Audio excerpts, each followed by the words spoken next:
Predacons have conquered the Autobots' home planet of Cybertron. Cybertrons. Cybertrons.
Now returning you to the Children of Primus.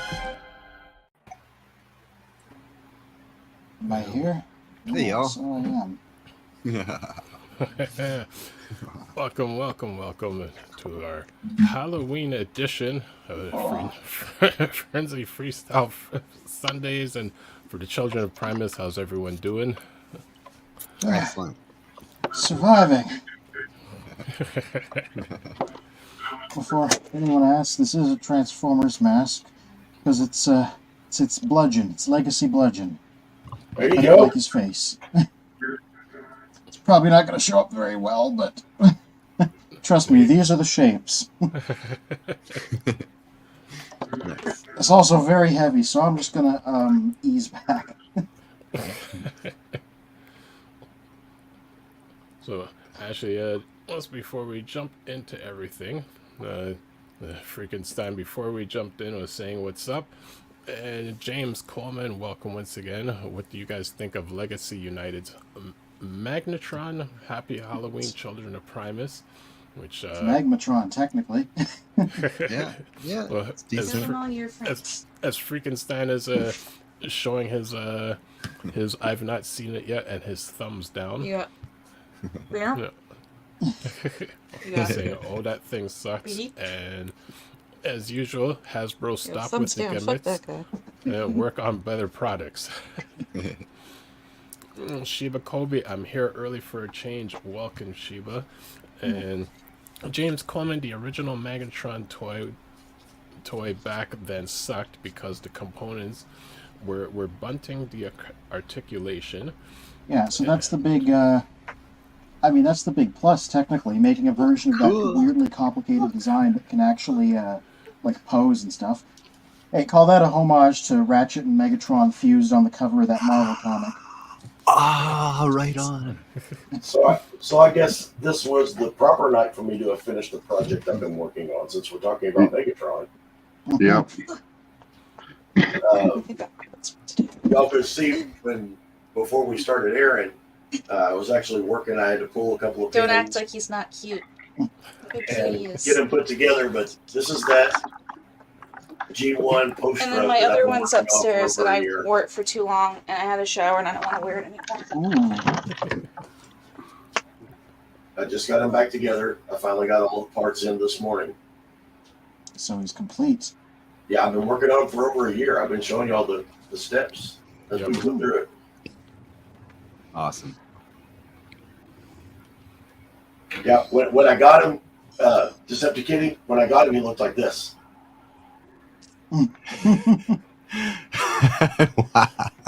Wow. It was literally this and a leg that came in a box of parts that I bought off of Evil Bay.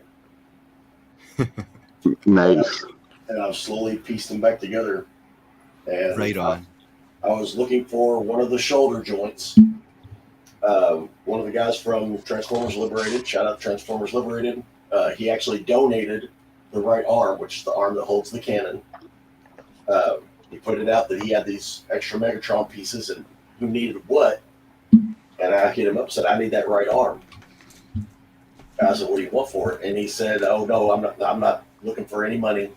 He said, I'm just giving these out to other people who are trying to rebuild stuff. So if you need the right arm, it's yours. You're the first one who spoke for it. I said, well, at least let me pay for shipping. He said, nope. Nope, my gift. Excellent. Sent it out. And then I bought this one on eBay a couple weeks ago. It just now got here because it had the piece that the arm attaches to. And you had to take these little bitty pins out. Uh-huh. And that's what I was working on backstage before we aired. Nice. That reminds me of my first experience buying a Megatron off of eBay. This was back in maybe the late 90s, I think. I think it was like 98 or something like that.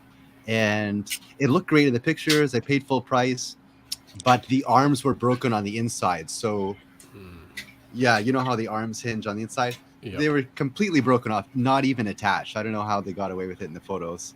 And what can you do? What can you do back in the day on eBay? When it was the Wild West. Yeah. Well, let me run through some more of the comments. So, Kaylee says, hi, welcome, Kaylee, from YouTube. Charlie, how's it going? Charlie says, hello. And Stephen Bach says, don't that good. So just, I'm guessing he's not feeling good, so he's just listening in. Oh, hey, there, look. Ratchet and Megatron. Yeah, just like earlier. Yep, just like in the comics. Nice. Ratchetron. Ratchetcon. So Shiva That's says, wicked. What's up, gang? Charlie says, shake my head. Shiva Koi says, I made a bunch of potato pancakes this week for a thing that was today, and it was so good everybody loved them. Amazing. Everybody I want loves potato pancakes. Yum. Oh, there's the full Transform Megatron. Did you flip him around that fast? Oh, yeah, he's very easy. Oh, yeah. Oh, it looks lovely. My buddy. His chrome is still really good. He's only got one bad spot, and that's on the new arm that I got. And I think that that's something that's on there. I'm going to try and clean that sometime this week, see if we can't get him a little better. Yeah, so this makes 3. This is my 3rd G1 Megatron. So now I got to get all the other pieces for him. Sweet. One for gun mode, one for robot mode, one for that, I don't know, that big cannon mode. The one that I count is my one that's in the box. Mm-hmm. Oh, yeah, that makes sense. The one you got signed and everything. Yeah, the one that's signed, and then I've got one over in my main G1 display with all the attachments on it. And it's a nightmare for me to get it out because I have to take it apart in there and then pull everything out without knocking everybody else over. So it's just going to stay right there. So, can you guys all hear me in this thing? I'm sorry, say again. So, yeah, you guys can't hear me, can you? Yeah, we can hear you. Yeah. The quality's Did you hear strange, but yeah. Can you hear this? Yeah, It's vaguely. very quiet. Yeah, it's Yeah. really quiet. I can hear your voice a lot better. There we go. Cool. Sorry, guys. Speaking of hearing, Spin, tonight was the first night I was able to hear the intro song. Really? Yeah, I don't know what changed, but my IT guy has been here working on this, and so he may have got me switched off of mono into stereo. Nice. All I've ever been able to hear, and I didn't want to say nothing because I was like, he's really proud of this. I don't want to say anything about how shitty it sounds. He is. Because all I could hear was the Cybertrons. Cybertrons. Okay. And then tonight when the music started going, I was like, oh, we got a new intro song. And then I realized, no, I haven't been hearing the rest of it before. That's what it is. That's why I don't know if you noticed, but I was getting into it. I was like, Yep. That's all right. There's a baseline. There's a baseline going. Yep. You know, it's not just the right speaker. One was only working. Right. I have sound in both, but there's something in my computer because of the 3 screens that Pete had to mess with that put me on mono. Everything to where I wasn't getting stereo sound. Well, he got that fixed this weekend because we were running the sound for the dancing and everything at the Halloween party last night through this. And so, this was the first time I've ever got to hear it. I was like, Nice. Let's go on with it, man. Yeah. Let's get through the rest of the comments. Leanne G, welcome Leanne from YouTube, says ha, love the mass. And to Leanne, pork chop sandwiches. She knows the reference. Steven, I'm excited for Magnetron. Got the original. It's such a weird choice for a figure because that's an obscure Japanese Beast Wars guy, and he's getting like the big commander treatment. So usually that's reserved for like A-listers. Like, Skylinks, Motormaster, right. A version of Optimus. Those have been the previous ones. I don't want it. I think I'll make another photo comic with the Red Knockout and the Headless Headmaster Horseman before Halloween. And Charlie C says, Jason, nice mask. This thing's really heavy, by the way. That's why I took it off. Okay. I was wondering how long you were going to sit here and just hold it like this. Yes. I was wondering how long you're going to last. I was looking at that. Let me tell you. Funny. I've been a hero all day with this because we were out taking photos. Me and Jess both did this, like with a bunch of other people, walking around in the woods, taking photos of us being like pumpkin-headed people. So I've been walking around with this for like a big chunk of the day. Oh my god! Yeah, Jess was like, I had to make sure this was a big pumpkin because I got a big head. Is it a real pumpkin? Yeah. We hollowed it out. I tried to make it Legacy Bludgeon with his shapes, just so it could be vaguely on tonight's topic too. 2 birds with 1 stone. Okay, question. Why did you buy a styrofoam one from Michaels? You could have bought a styrofoam one from Michaels and cut that out. It would have been a lot lighter. It made sense at the time, but I don't think either of us were counting on these being so heavy once we actually got them. Pumpkin, Nowadays, bro. we're like, we might have made a bad estimate here. A friend of mine crocheted mine. Yeah, that's really nice. Yeah. That'd be great for wintertime too, Kevin. Like, yeah, it looks comfortable. It's the opposite of this. I wore it a lot during the winter during COVID because it doubles as keep your head warm and mask. True.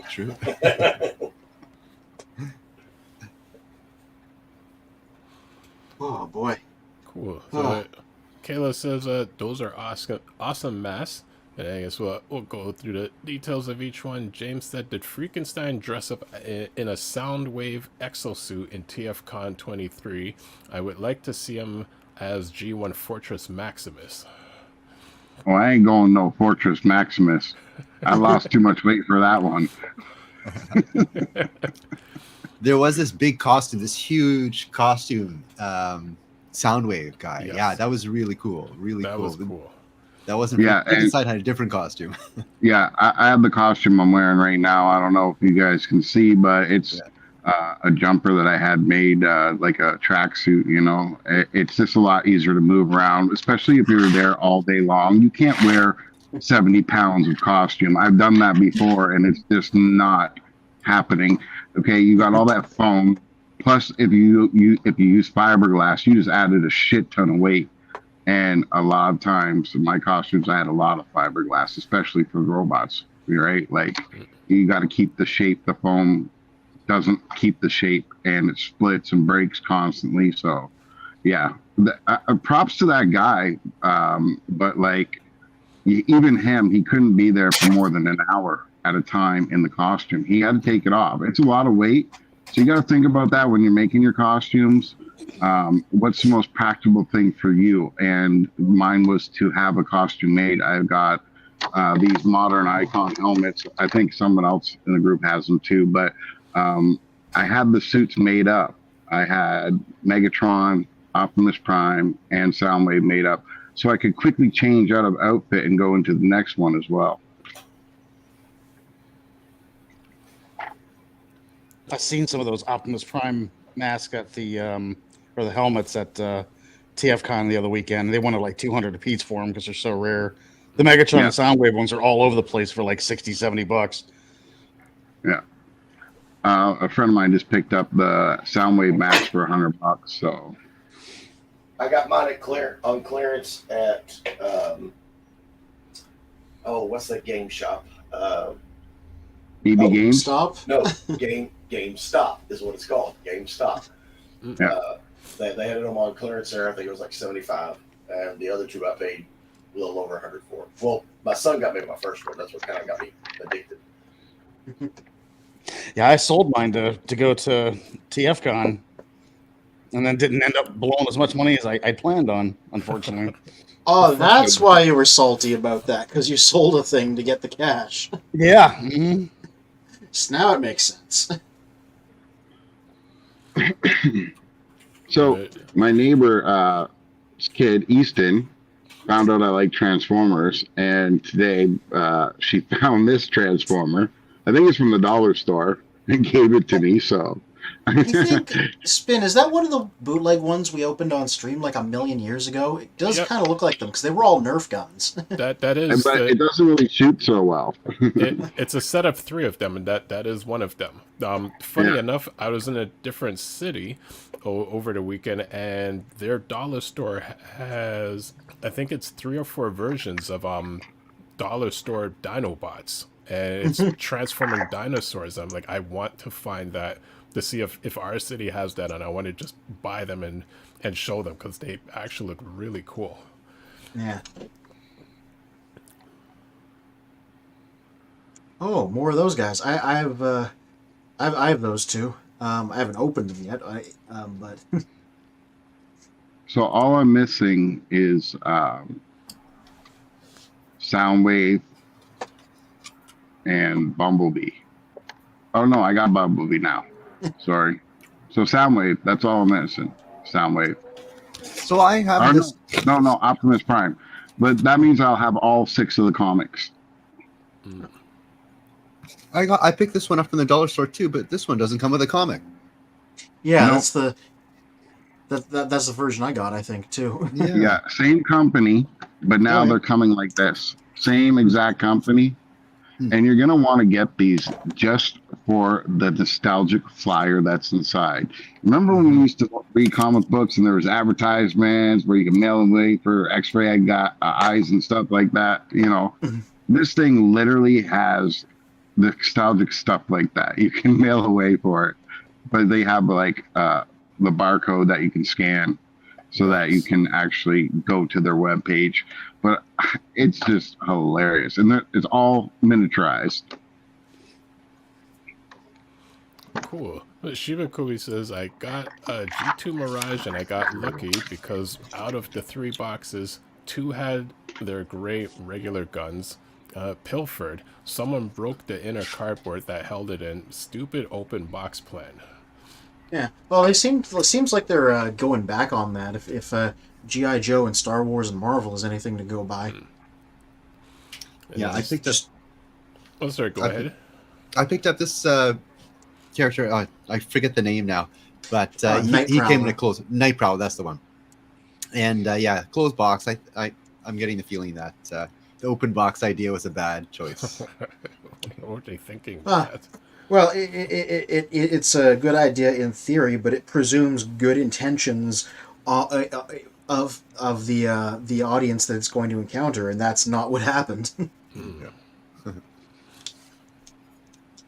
I read in one of the groups just like half hour ago that Hasbro just lost. I mean, their stocks like tanked 15% all of a sudden because they weren't getting the sales that they were, projected to have or something. Are you guys slacking or what?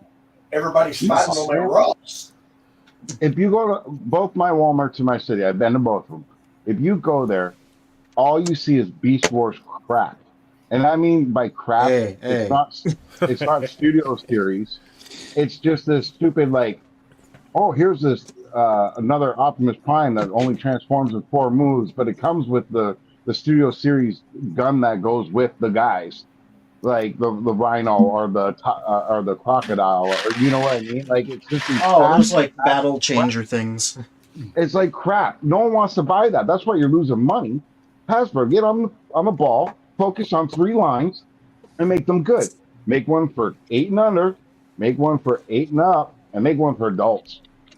Yeah, but we got the money. We got the money. But I can counter argue that in 2 points. I mean, one, at least your Walmart has Beast Wars. The Walmarts near me they have nothing. Like it's basically the Transformers section is always just dust and it looks disheveled. The other argument is you make a bunch of Transformers for 8-year-olds. 8-year-olds aren't into toys anymore. Like they're they're not the 8-year-olds of the 70s and 80s. Mm-hmm. Yeah. So they're gonna lose money on that. Yeah, I totally agree with that. Yeah, I've said it for years. Like, we collect the Transformers and other toy lines from the 80s, especially me. But like today's kids in 30 years, what are they going to be collecting? Old freaking iPhones? No, bro, they're going to be collecting stupid fucking cards. Sorry about the swearing, but I'm getting sick and tired of this card crap. Everywhere I go where there's kids, there's like over 1 billion cards laying around. It's huge. Cards for what cards? Like Pokemon or something? Magic or freaking Pokemon, whatever, man. It's all cards. It's like, man, don't you guys know how to play euchre?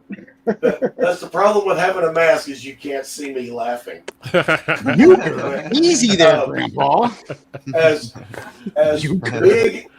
big as this Transformers collection is here, my Magic card collection is worth more. Really? Yeah, I'm like, are you sure it's kids buying Magic cards and not people trying to invest? I only ever hear about Pokemon or Magic as an investment thing, even though objectively I know there's a game in there somewhere. Oh no, I play Magic. I play Magic 3 or 4 times a month. Yeah, so we all get together and play big matches. Yeah, but like, what are they gonna do? And when that paper, because it's made on crappy paper, deteriorates in 10 years and is not worth nothing. Well, then they have these binders and they keep them in. Yeah, good ones in these sealed cases. It's still I don't know about that paper bit, because now the G1 boxes are worth more than the figures. Yes. So yeah, but I don't know about all the paper bit. That's made with quality, though, man. You get a box today and you watch this. Sit it down for a month. You see it start swelling. The glue starts ripping apart. It's not the same quality, man. Not even close. You might need a dehumidifier, my friend. Yeah, the small. It's humid here. Yes, it's very humid. What's actually going to happen is the small amount of cards that survive are going to be the ones that are valuable, like old comic books, Yeah. So, are you saying that you're seeing nothing but these cards, like when you see kids playing, or are you seeing nothing but these cards where you're going to like conventions and shows for? No. When I'm going to a friend's house, they got kids, and everywhere you look, there's either video games or these cards. I don't see like any toys whatsoever. And they got kids anywhere from like 5 to, 14, 15, 16 years old. And there's like nothing that resembles a toy in the house. Like nothing. It's like, what happened? You got kids. What's the toys? I'm not stepping on no dinky cars, or Lego or anything. I'm stepping on cards. Like, what the hell's going on? Well, how old are these kids? Like I said, anywhere from like 5 to 16, 17 years old. Well, all different ages. I mean, I could say with having children, as with having children, at a certain point, once they're hooked to like electronics and apps, like toys disappear, and I mean, even for us, we kind of forced, not getting them hooked onto electronics up until like a later point. But I'll see parents with children like the children are still in the stroller, and the children are fighting their parents for their phone. Like they don't care about toys. Or they've got their own freaking iPad or something. Yes, I've seen that. Right. Yep. I just met a lady actually the other day that she's like, yeah, I got to go get my kid an iPad. He broke his. And I'm like, how old's the kid? 7? Yeah. I can safely say my nephew is not like Can that. I have He's 5 and he your still iPad? has a no. He's got a whole pile of toys. He's not much of a Transformers guy. He's got a couple, but it's mostly just like it's mostly dinosaur stuff, Marvel stuff, Ninja Turtle stuff. You know, like he plays with a ton of them. We just had his birthday a couple days ago. That's when he turned 5. So, yeah. So, I don't know about other kids, but like my direct experience with a 5-year-old is that they got a big pile of toys and action figures. I was playing with him for a little bit at the birthday. He had a Superfly and Bebop from the new Ninja Turtles movie, like as action figures, and we were just like waving them around. And I was like, "I'm gonna get you," and he's like, "No, I'm Superfly," so he's flying around. And Baxter. yeah. Well, yeah, 5 years old, that kind of makes sense. But it's not too long after 5. I think that kids are just aging out of toys sooner. Yep. That part I agree with. That is true. It's not. I wouldn't even like. It's not even. It's just there's more to do now. Video games are a thing. Electronics are a thing, right? There's more options. Yeah, content. Okay, but like when you say there's more to do and you come up with that right after, to me, the first thing that goes into my head is I would kill to get rid of this technology and still be able to go on adventures with my friends like I did when I was a kid. So like I don't believe in that. Like honestly, I already told people if I ever had a child, I'd be moving to the country and thered be no internet. None. But you know what? As funny as you say that, to play. As funny as you say that, I know people who've personally done that. Like they've moved out the city. They're about 2-3 hours north out the city. Their children are like raising chickens out in the fields and everything. But when you're I'm feeling attacked here. Yeah, but when you're in the city, again, think of the timeline. Whereas like when we were children, maybe one friend had a Coleco, maybe one friend had an Atari, and that was it. The rest of us had toys, rocks and sticks. Okay, Now children, out of their 10 friends, 9 of them all have phones. So the chances of them, they're gonna be influenced to run to their parents. Can I get a phone? Because all of their friends have phones. Like barely have any toys. It also depends on where you. Until they were able to pay for it themselves. That's good. Me too. My parents were the same way. I weren't. Well, back then there weren't any smartphones, so it wasn't even an issue, anyways. But it also depends on where you grow up. So I grew up a little bit in Toronto, and then I moved up north to Sudbury, and there was definitely a contrast in what kids did together, extracurricular outside of school. So when I was growing up in Toronto, kids would see each other at school, and they wouldn't really hang out after school. It wasn't. There wasn't very much group mentality here in Toronto. But up in Sudbury, because it was kind of a smaller community, we would hang out. We would do projects together at school. We would hang out after class, after school. We would do things on weekends. And it was a completely opposite type of feeling going out with my friends or playing solo here in Toronto. Well, that's funny you say that. I'm guessing it must depend on the time frame where I know our ages are slightly different. Because for us after school, we would form our own little baseball teams, soccer teams, and we'd be at the school for an hour or two just playing whatever sports, doing whatever. And same on the weekends. We were the little rascals, man. That's what we were. I don't know. I was a very stay inside kind of kid, but it was to the consternation of my parents, who definitely wanted me to not be like that. That's just who I was. I watched TV, I read books, I played video games, I had toys and action figures. I would have always been like that, no matter where I grew up with. I think that's just who I was. Yeah, but I find when you tell a kid go outside and play, they don't want to go outside and play. The more you say it, the more they want to stay in. So if they would have used reverse psychology on you, they probably would have got you outside. Stay in, let's play some cards. Come hang out with Dad. Come sit and watch Mom Nick. You know what I mean? You would have been I'm going outside and play with my friends. Also, again, about living Toronto, some of the neighborhood kids weren't the nicest. So my parents telling me to go outside is like a real punishment, you know. So the times, depending on the neighborhood I lived in,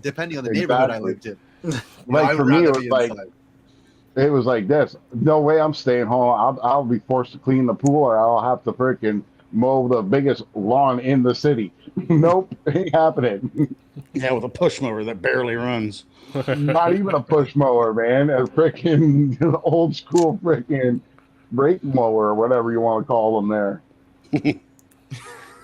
It's funny, like Spin, you commented on the Days of Thunder video where I said that I rode my bike out to the movie theater to see it 6 more times.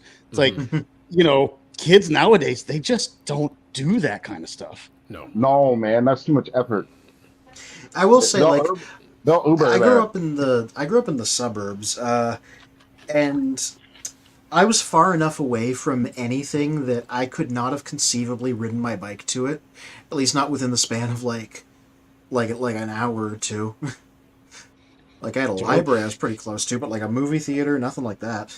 Nowadays it's a bit different around the area, but like I definitely was too far away from that kind of stuff. Okay, so you know how like Toronto has like Oakville and shit, right? And all those surrounding places around there, Mississauga, all that stuff like that. So Windsor's got the same thing. And I swear to God, when I was a kid, I was like 12 years old, taking 4-hour walks out to the next little town. You know, taking another 4 hours back. I didn't care if the lights were on or off. I was just getting home. That's cool. I was a big walker too. I was a big adventurer. Just like that. Although I was a celebrity. Sorry, go ahead. The one thing that my dad always made sure was that I had a decent bicycle. Yep. Nice. It may not have been a brand named one, but he made sure everything on it worked superbly. Nice. This Halloween on Children of Primus, we are discussing the scariest thing imaginable. The unstoppable march of the passage of time. That's right. Now, everything that we know will one day be ancient history and totally alien to the people that will replace us. Chew on that, huh? Happy Halloween. I swear, you know, I'm gonna go now. That is definitely another thing. By the time I grew up and stopped trick-or-treating, is when all the cutesy things came out. No one was anything scary anymore at all. And it's still like that to this day. I went downtown in my costume yesterday just to see if anybody was like, you know, partying for Halloween at the bars. And I swear to God, if anybody was in costume, it was a very skimpy outfit of some sorts that didn't have a mask. It was just the outfit. You know what I mean? And the guys, it was even worse. It was just a mask, and it was something cute or funny or weird, right? Nothing scary. No blood, no teeth, no witches, no goblins, I remember nothing. being a Smurf and my sisters were Care Bears. Why does everything have to be scary? Yeah, I know I'm picking on you. I know you're a horror guy. I usually went as like X favorite character from whatever thing I liked that year, as opposed to something specifically scary. I think my grandma was able to cross-stitch me a Next Generation Star Trek uniform, so I used that a couple of years in a row as a few different people. Nice. That sounds pretty cool, actually. Yeah. Well, I guess we it didn't have depends. none of that. I guess it depends on the party and everything, because we went to a Halloween party, was it last week or the week before? I was actually like we went as vampires, and actually everyone there kind of had a scary theme at that party.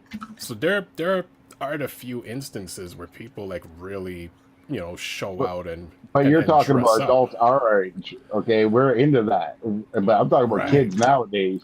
Oh, okay. I haven't seen nothing scary yet, man. Like, there's been a few Halloween costume things going around in the neighborhood in downtown, and I still have not seen one thing scary. Like, I can say this: my Soundwave costume was scarier than everybody else's. I've got a friend of mine that does the special effects for the theater in Evansville. I got a friend of mine that does the special effects for, as far as makeup for the theater in Evansville, and him and his girlfriend usually go out as some sort of zombie couple. Nice. And their shit They came to my party one year. My party's usually pretty off the hook. Everybody's drunk and everything. And they showed up at like 11 o'clock at night and came walking out of the fucking woods. Doing this zombie shamble. And oh my gosh. He was hurt in a wreck that year and was in a body brace because his spine, it didn't get broken, but it was injured. And so he had to keep his body straight forever. Well, once he got healed from that, he took that body brace, which has a steel plate on the front and in the back. Oh, wow. And he drilled a hole in it and mounted a fence post and then put that on and put his shirt over it so it looked like somebody had shoved a fence post through him. And he's got shit hanging on it. I mean, it's stiff because it's that body brace. And that's what he comes walking out of my woods in. This something that he didn't get shot. I'm telling you right now. This is a compound, okay? And y'all didn't know that. You ain't got to worry about the cops. It's going to end up shot in the head, too, because it's the only way to stop a zombie. That's right. Ready for the zombie outbreak. What's Freak showing? What's Freakenstein showing there? So I started doing special effects makeup too when I was just a young kid, and I started incorporating it into paintings. That's just one of them. I don't know how well you'll be able to see this one, but it'll be upside down or whatever. Oof, it's impressive. But that's like thousands of hours. And my last one, it was kind of not so scary, but she's still pretty cool. It's called the Wood Witch. Hmm. I'm a couple seconds behind, so. Oh, I appreciate that. That's real artistry. That's cool. Yeah. Okay, so I've had these up for sale many times, and I've only asked $500. And I literally have put thousands of hours into these things because you have to build this latex up layer by layer by layer, right? And you have to shape it and make sure it's all straight and right because you can't. There's no wiggle room. Okay, if you mess up, you got to start over, right? And that's just how the game goes with building up with latex like that. And no one in my city has even put an offer in, not even once. So like, I was doing street art a few years ago on Ottawa Street, and somehow a curator from I forget what art museum in Toronto it was, or maybe it was a gallery. Someone came and found me and asked to see my work, and they're like, "How many do you got?" And I got like maybe 5 at that time, and they're like, "You know, these are worth hundreds of thousands of dollars if you have a collection." And I just never ever got back into doing it. So I got like 2 I gave away, and these 3 that I still have in my house. That's cool. Wow, if you were here where I'm at in Florida, that stuff would sell like that. It's very artsy fartsy down here, man. The artwork down here does not stay long when it's for sale. Well, I just joined. Me and Deceptikitty have been talking about this. It's called Whatnot, and what it is, it's an online live auction where you're on there, and you're talking and showing your stuff or whatever the case may be, whatever you're selling. People sell Funko Pops and all kinds of stuff on there. And basically you just put it up for bid and somebody can bid on it. And I could literally mark like the starting bid, $500. And if somebody bids $501, it's theirs. So I'm thinking about doing that kind of stuff. But I also have a whole bunch of these acrylic pour paintings because like you guys know, I was in an accident. I couldn't use my right side for a long time. So I had to do something that had to do with art. So I was using my left hand to do these acrylic pour paintings, and I got like maybe 50 of them. And every year I go and I try to sell them at this like weekend flea market, and I literally sat there for 2 years and only sold 4 of them. So like, it's flea market's tough to peddle art at. Yeah, it's very discouraging considering that we have one of the best art schools in Canada. It's just a high school, but it's just a high school, but it literally has the best art program, and it's just a freaking high school. It's called Walkerville. So, anyways, I can't even sell my art. And you guys have seen my brother's stuff, right? You guys, like we showed on the show a little bit, and my brother is the same way. Like he's on this show right now, drawing for 2 hours and selling a card for $40 American. Meanwhile, artists on there aren't even half as good as he is, are selling for $800, $900, and it's just that we're not out there because of the city that we're in doesn't promote art like it should, and we're not out there as a country saying, hey, we're artists. Because, it's very rare when you hear about a huge Canadian artist that is like number 1 in the world, right? Like it doesn't really happen.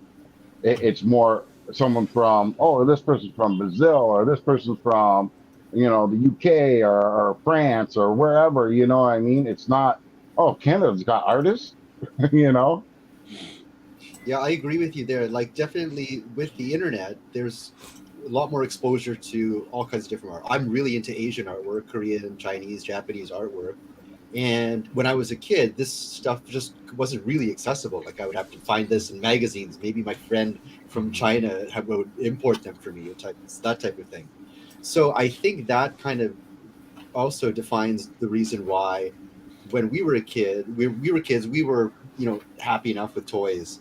But like these days, there's so much that is accessible to these kids. Like, they're more interested in connecting with these kinds of things, and they do that by the internet, by social media. And I think that's just what takes most of these kids' interest, to bring that conversation in a loop. I don't even regard it as like a bad thing or a good thing. It's just a value neutral thing. This is just what stuff is like.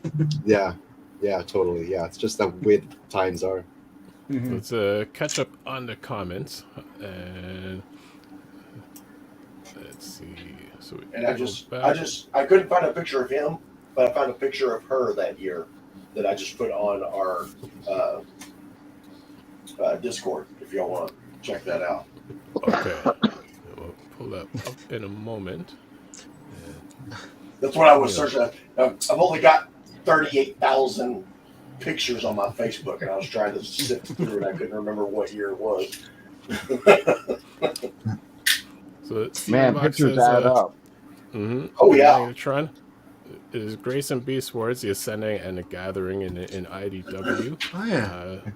Aldo says, I had a plushie mask of a jack-o'-lantern as a kid that I used as part of a headless horseman costume. Cool, nice.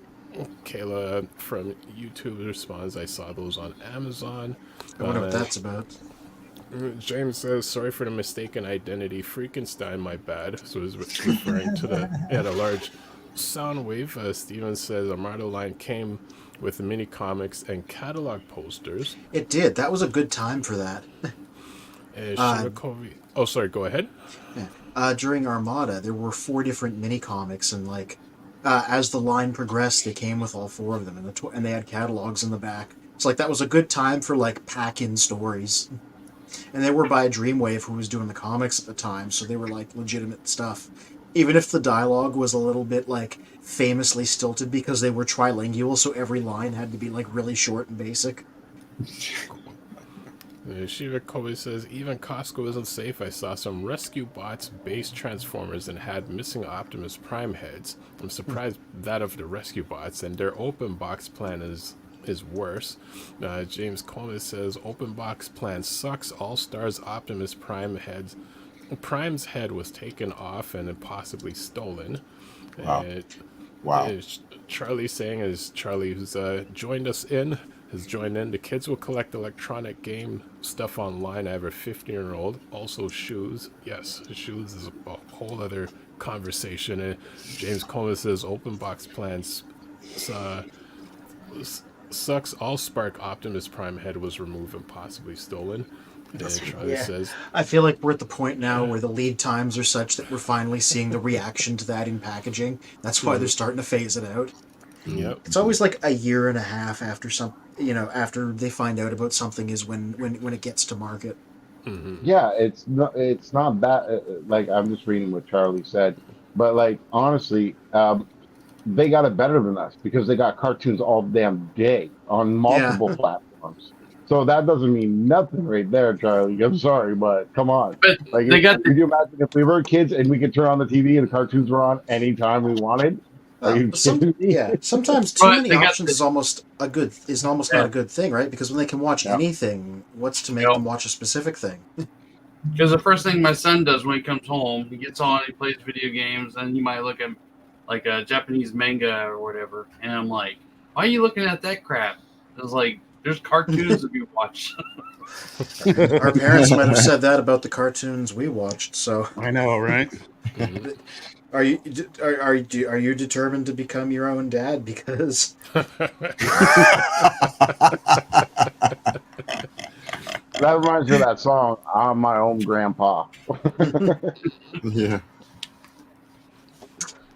So let's see. Kayla says creepy, referring to Freakenstein's work. You're very welcome. Professor D says all the masks are great. Wait till you see mine. So boy, when he joins in, and Kayla says, sadly, I have no Transformers mask, but it also says I am an artist. Nice. Very cool. Could beat yourself an ass. Yeah, Duke Nukem, welcome once again. Says Charlie C. I have a 15 and 16-year-old. You're 100% correct, sadly. And Shiva Kobe says, one time I saw a Legend Skullgrin with its head off, but fortunately the head was in the box and I was able to fish it out and reattach it and put it on the shelf. Nice. I do that too. Good stuff. I do that too. If I see a toy that's been ripped apart or whatever, I'll either bring it up to the counter if it's really damaged, or if I can just stick it back into the spot that it goes, I'll do that. I try to keep my aisle lace because it's full. It's just so common. Like, I've seen the whole aisle, like all the Transformers are head open, and all the heads were missing. I was like, what do you do? Where do you begin? Mm-hmm. Yeah, I don't know why that's still a thing. I know it started with that one LeBron James Space Jam figure because of like a meme or something, but I'm not sure why it's still a thing. Oh, okay. Oh, is that because it's a meme that what someone took LeBron's head? Yeah, there was a like famously, it was when the second Space Jam movie came out, there was a big LeBron James action figure that was like open box plan. And that was specifically like the thing that people were stealing the heads off of as like a joke. I'm not totally sure what the punchline was, but like that was a thing. And I guess at this point it's just still happening based on momentum. Wow. RJ Eagle, welcome once again. RJ says, ha ha ha, love the mask. Optimus is real cool.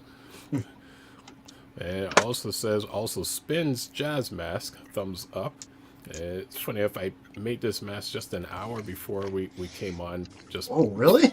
Yeah, Wow. found an image, just went with the inspiration, and this, actually, where is it? This part is actually one section. Did the visor, cut it out, and then did the rest of it after, and then glued the visor back onto it. Jesus, for an hour's work, that's ridiculous. Yeah, that's fantastic. Yeah, good job. Nice jazz helmet. I'll buy that for $1. And Duke Nukem says, I recapitate Transformers whenever I find their heads too. I wonder if we're allowed to say that word, because, you know, there's certain words you can't say on social media anymore. Like I think certain conversations, someone will say, like, the person's undead or something, because Unalived. Unalive. And I'm like, what kind of bad grammar is that? And I'm like, well, we can't use other words. I'm like, really? Well, you know, if you don't want to get content flagged, basically. Yeah, so I mean, we just can't speak proper English. We have to create words unalive. I don't even think English exists anymore. Yeah, hear how these kids talk and type? Yeah. I'm like, what the hell did you just say?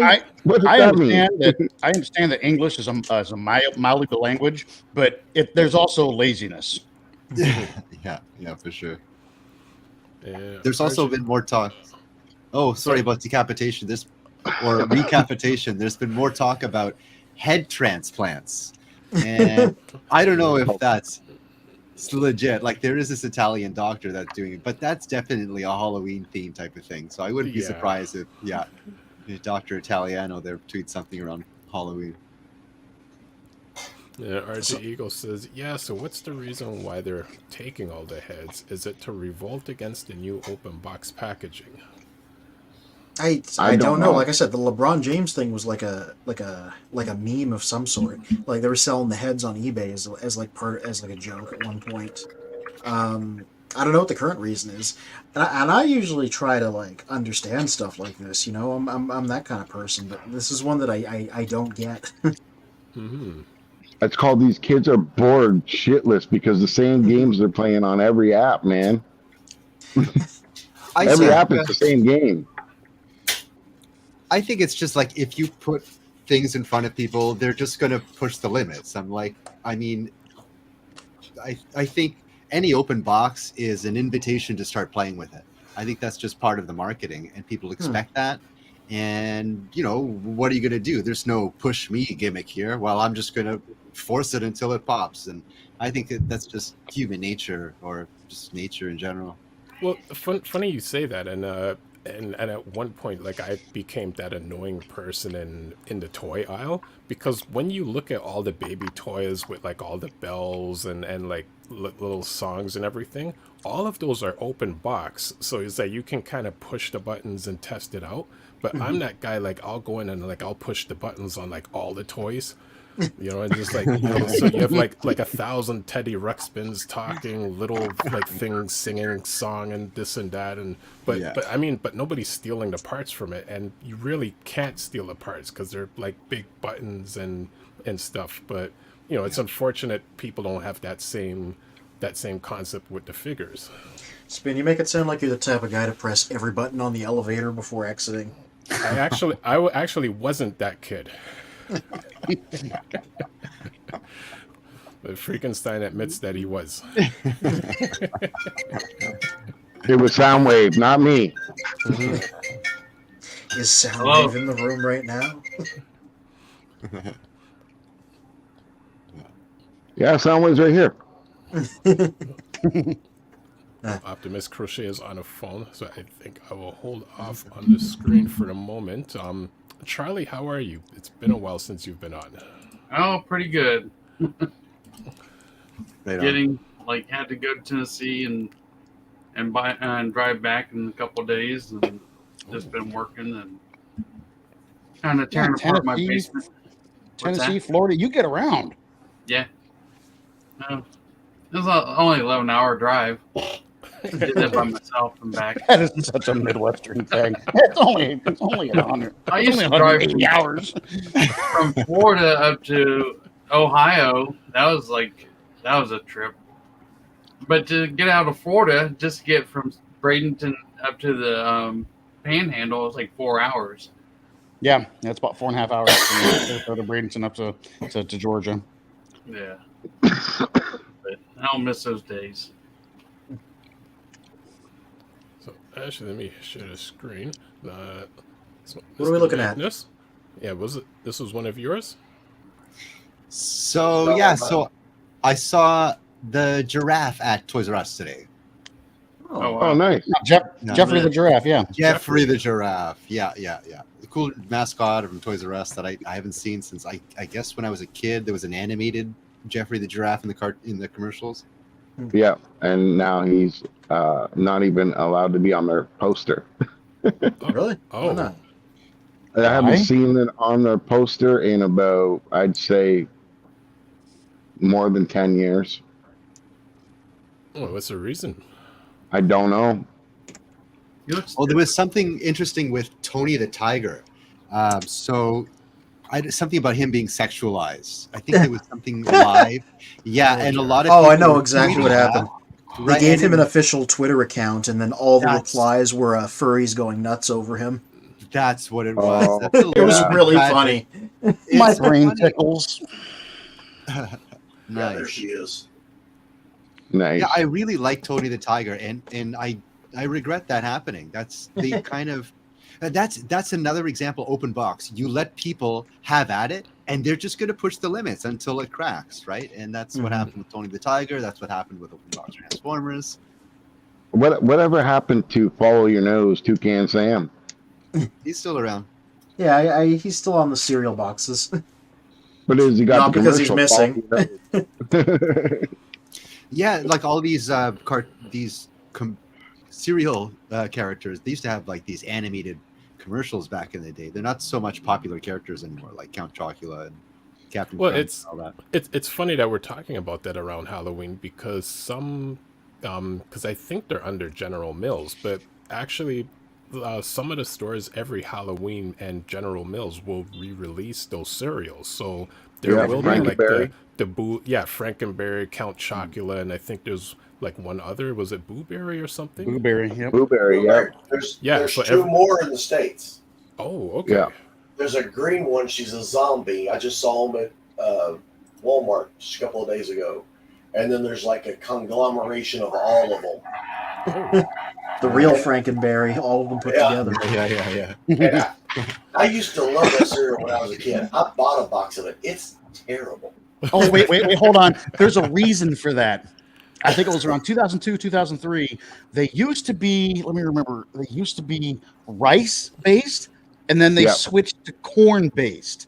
Yeah. Oh, okay. So, yeah, it used to taste a lot better. Now it tastes like freaking cardboard. It tastes like wet cardboard. It's horrible. Awful. It's absolutely awful. Ew. Are you sure it's just not because we're older? No, it was because the formula changed. We're not crazy. Isn't that good news? This is true. No, it's because they took out all those chemicals that we were addicted to eat that cereal because of the laws. It was the subliminal messages that they used to put out during Transformers the cartoon. Mm-hmm. So, Mr. Magnus, the story behind the image. Oh, this is the guy who does the special effects in Evansville. This is his lady. I couldn't find a picture of him, but this is what crawled out of the damn woods at my house with another zombie with a fence post ran through him. Nice.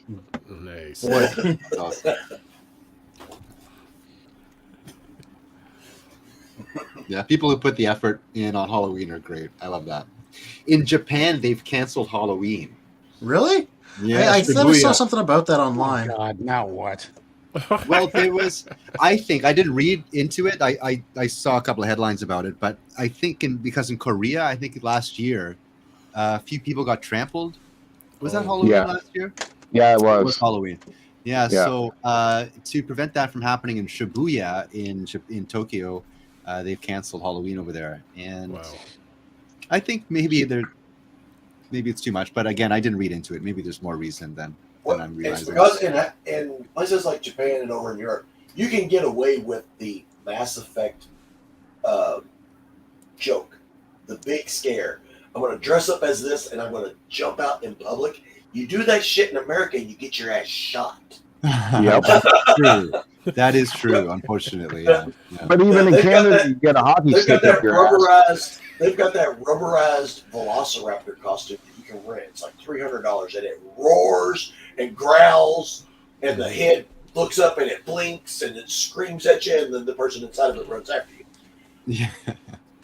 That would be a dead Velociraptor here. Be hanging on somebody's wall. I'll watch the videos and I'm like, oh, that would be great. And I get to thinking about it, and I was like, no, my ass would be dead. I'd have 4 holes in me from a 9mm and 6 from a 45. Like, we got it. There was a dinosaur on the loose down here on Main Street, but we got that motherfucker. It's dead. It's dead. Yeah, and for some reason it sounded like it was talking. I guess the last person it ate was screaming from its guts as we blew the hell out of it. And then like by the next day, like the Velociraptor's on a spit, under a fire, and they're turning and stuff. But see, over in Canada, you do that. It's like you jump out and scare people, and like they're giving you Tim Hortons and having a conversation. You jump out and scare somebody in Canada. They're the ones that apologize to you. So when I was at a scaring event called Screamers here, which turns out I'm not quite as brave as I thought. I tapped out after 3 haunted houses, but I discovered that my coping mechanism is I say hello to everything that jumps out at me. So people try to be like, "Hi, hello." Oh my god! So I guess that means I really am Canadian. So like a few years ago, I helped my buddy Mike with his haunted barn, and you know what the scariest thing was? It wasn't all the monsters, it wasn't the lights, it wasn't the screams, it wasn't any of that. So I come up with this way, because it was in a barn, to put water bottles on top of one of these rafters, and I just duct taped them on, and I put a pinhole in and tied a string to it, all right, and just let it fall down. And the hallway you have to walk through is completely black. But these wet little strings that would hit people's necks and their faces when they couldn't see made people piss themselves. Literally piss themselves. So like that was like one of the best things that like I ever came up with, because I just knew, you know, I watched like the back then the Fear Factor was on, and they were sticking their hands in random things and didn't know what they were sticking their hands into. Like it couldn't just be something innocent like Jello or Slimer, and they're still freaking out. And I was like, you know what? String in a bottle with just a little bit of water, you know, and it would just touch their neck, and they would freak out and push their boyfriend or mom or dad and just trample all over their kids, piss themselves, running out. Like, just because they're in that hyper state, right? And like something wet just touched them. It's like when they're sleeping and someone put your finger in water. Man, you sound like you have a lot of experience at that. Oh, I'm definitely a prankster. I'm a prankster. Nope, the wheels are turning. I'm thinking at some point we all have to see who can out prank each other, because I've done some pranks in my day. The geography would make anything you manage to pull off impressive. Yep. This is true. The best one. I'm very open-minded. I have a lot of LGBTQ friends. I'm a big supporter. When it became legal here for two people of the same sex to get married, the old man that I was working with at the time was furious, absolutely furious. He was pissed off and cussing about it all day. Now, I've only been working with him for like 4 days. He doesn't know me at all. And he gets on a big rant at lunch. And I get up and I start to walk away. I wasn't going to say anything. And he goes, well, don't you agree, Bill? And I turned around and I said, you might want to find out about the sexual orientation of somebody before you start opening your mouth. And I walked on out the door. Not only is it a good prank, but you tell him a valuable lesson. I am straight. I am straight as they come. But he didn't know that. Right. Well, hey, Bill. Hey, the only man I ever turned down, I turned face down, baby. So we're gonna have to start calling him Billy Gunn. I say $20 is $20. So that's right. And I've always said, if I ever turn, you'll never go back to women.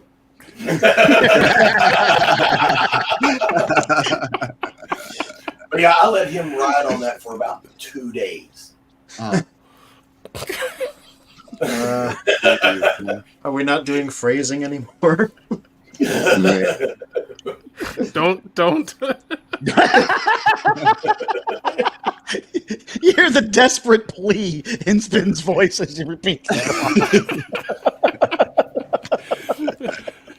Oh, God. Oh, no. No. All right, so what's everybody? Let's go through the list. What is your greatest Halloween moment? Oof. I've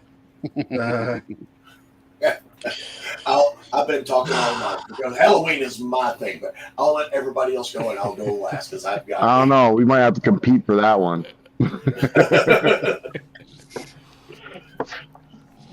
Every one of my tattoos is horror except for 2, and that's these 2, and that's just my thumbs, my logos, Transformer logos. I got werewolf fighting vampires, I got mummies, I got demons, I got all kinds of stuff. Pinhead, Scream, you name it, I got it. Halloween for me has always been very surreal. Like it's always something very abstracted from my regular goings on. Like I'm dressing up in a costume, and it's usually completely unrelated with something I'm interested in. It's just like don't know, whatever's popular at the time or something like that, some kind of reference. And yeah, so it's always a little bit of a surreal experience for me, especially when I go out, you know, with a bunch of friends dressed up. You know, it's, you don't have to drink anything, and it's like you're drunk walking around speaking with these characters all over the place. Yeah, so every Halloween is for me a very interesting artistic experience. I throw a huge party every year. Nice. It's big enough that I took off Friday from work to cook for them. Wow. Nice. Yeah, I have college friends that I have to announce my party like in February, March, so that they have enough time to ask off for work, sign up for their vacation time, and they fly in. I've got 2 people that were supposed to fly in from Hawaii this year. That's why we did the Hawaiian luau as our theme. And then her work came up and said, no, we can't let you all leave. We can't let you leave. And so we had to cancel. Oh, darn. But it was too late to change the theme. So we still had the Hawaiian luau. Yeah, it's a big deal. I've got probably $20,000 in sound and lights and lasers in my barn. We did the whole barn into a big sound and light show. Nice. Wow. Yeah, wow. I've got a better sound system than most bars in this area do. Crazy. I think Fear just turned into a TikToker. Oh, is it a ring light? Well, I mean, like, spoiler alert, I hadn't finished taking my photos yet, so I've just been quietly doing that in between the pumpkin and the other side of the desk while you've been talking. You mean I could have put the helmet on the table and left a long time ago? I'm still here. I'm just over here. This is the ring light that Bill got me. I've just been using it to take pictures. Where I live at here in southern Indiana, the town is actually called Rockport, Rockport. And if you Google haunted places in Rockport, you'll find a place called Shiloh Cemetery. We used to live 200 yards from Shiloh Cemetery, and it's just this old church and cemetery. It's got the great big tombstones in it. And my sister, she's the one that really got me hooked on Halloween whenever I was a kid. She threw this big Halloween party. And they used to all leave the party and go walking through the cemetery just to see who would shit themselves first and go screaming right back to the house. And it's just creepy. I've never seen anything down there. There's a tombstone there that has a poem on it that I read when I was like 9, and it's still burned into my brain. That's the only really supernatural thing about the place. But Jackie's friend JD and a couple of others decided they were going to go down there and hide in the cemetery and get us all when we go walking through. And they camped out in that cemetery for like 2.5 hours, shitting on themselves and every little thing that moved, not realizing that we had already been through there. They went down at like 11 o'clock and stayed there until like 1 at night. And we walked through it at like 9:30.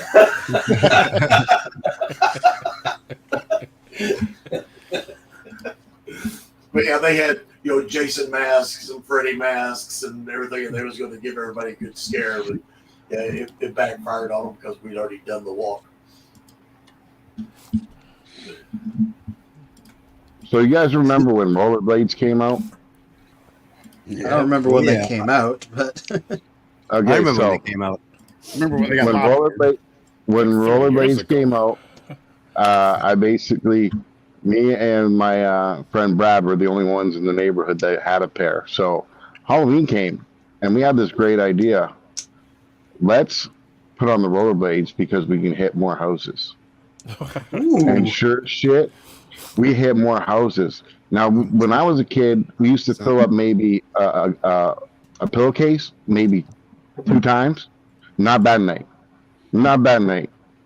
We had 10 pillowcases each of candy, like filled, right? So that was a very memorable moment of getting all that candy, because the next year when we went to go do it, before we even got out of the house, whoop, whoop, you guys can't wear those in those costumes. Wow. What? Yep. What? Yeah. We got stopped by the cops. That's unreal for speeding on Halloween. Yep. Trick or treating speeding. So needless to say, we didn't do it at the year afterwards, but it was still fun and a memorable moment that I will never forget. Like getting that much candy, like literally my whole bed was covered in like a foot of candy all the way around. Nice cemetery. R.I.P. to your sleep that night. Jesus. Well, RJ Eagle says to the picture of Bill's friend, dang, she looks like one of those nurses from Silent Hill. Yes, that's what she was supposed to be. She actually had that weird mask that doesn't have a face on it. And the Decepticitty found an image of the Shiloh Cemetery that you were speaking about. Yes, welcome. Those gates don't exist anymore. Bill, did you say Rockford? Iconic. Rockport. Oh, Rockport. Okay. I was like, of the files. I went to Fort Wayne, Indiana for BotCon. I think it was 2000, and at the time I had some extra time, so me and my dad went to some haunted houses. I guess that was a thing. There was a couple of haunted houses over there. Just like in the summer? Yeah. It was. They were like historic sites. Like this one in particular. Okay. It was like historically haunted, right? So so we did the tour. It was cool. Didn't see anything, but I knew there was something. The poem. So when we first moved over here, of course, we're right beside this creepy old place. So me and my friends, we went walking down there. The guys that I've met here showing me, this is Shiloh Cemetery. It's haunted, and the Ku Klux Klan hangs out here, and they'll hang you up by your toenails, and all the local things. Oh dear! And so we're walking through, and we're just looking at all the old tombstones. And there's this one in the back, and it's plain Jane. It's just a rectangle with says the name McFall on it, and it had this oval picture of him on it from like 1940s. And there's a poem written on the headstone that says, "Remember, friends, as you pass by, as you are now, so once was I. As I am now, soon you shall be. So prepare for death and come with me." Oh, that's wonderful. That's something to think about. And like I said, I read that when I was like 9, and it's the only time that I recall ever reading it. Well, that's the kind of thing that sticks with you. Yeah. Were there a series of books that had rhymes like that when we were kids? Scary stories to tell in the dark. Yes. Yeah. Yep. There used to be an Indian Thunderbird like belt that laid across the top of it, and it was there for years and years and years and years. I don't know if it finally just rusted or somebody stole it, but hell, if you read that and then you stole that off of that tombstone, I hope he is in your basement right now.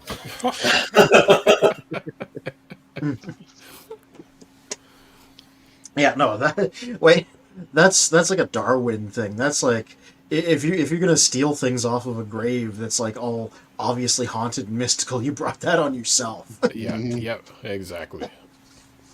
Yeah, where I'm from in Mansfield, Ohio, they've got the Mansfield prison that was built in like 1885, and they actually ran it until 1985. So they ran this thing for 100 years. It's actually where they filmed a lot of the Shawshank Redemption.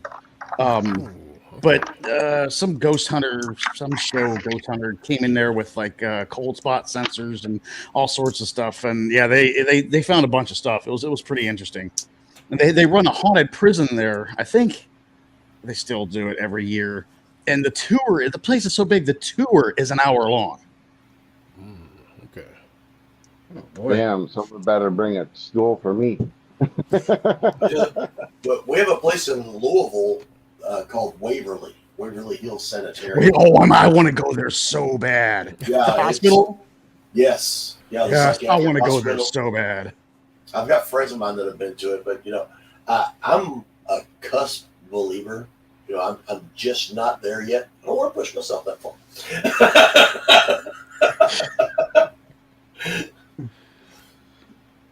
Oh yeah, there's all sorts of nifty videos on Waverly Hills. Yeah, that's super haunted spot. I've always wanted to go there. So we got this thing called the Scare House in my city, and it's actually in a warehouse, and it's different like haunted houses or whatever in one building, and they want $65 to go through it. And I'm like, I remember when these things used to be like $1 in a can for charity. You know what I mean? And like now it's like this enterprise, and it's everything's not a for charity business. anymore. It's money's gone up. Business. And like to pay that much money for me to know that I'm not going to get scared, it's not worth it. Like literally, I don't think I've been scared since I've been a kid, because like I remember when I was a kid getting the chills, and then that sparked my interest for horror.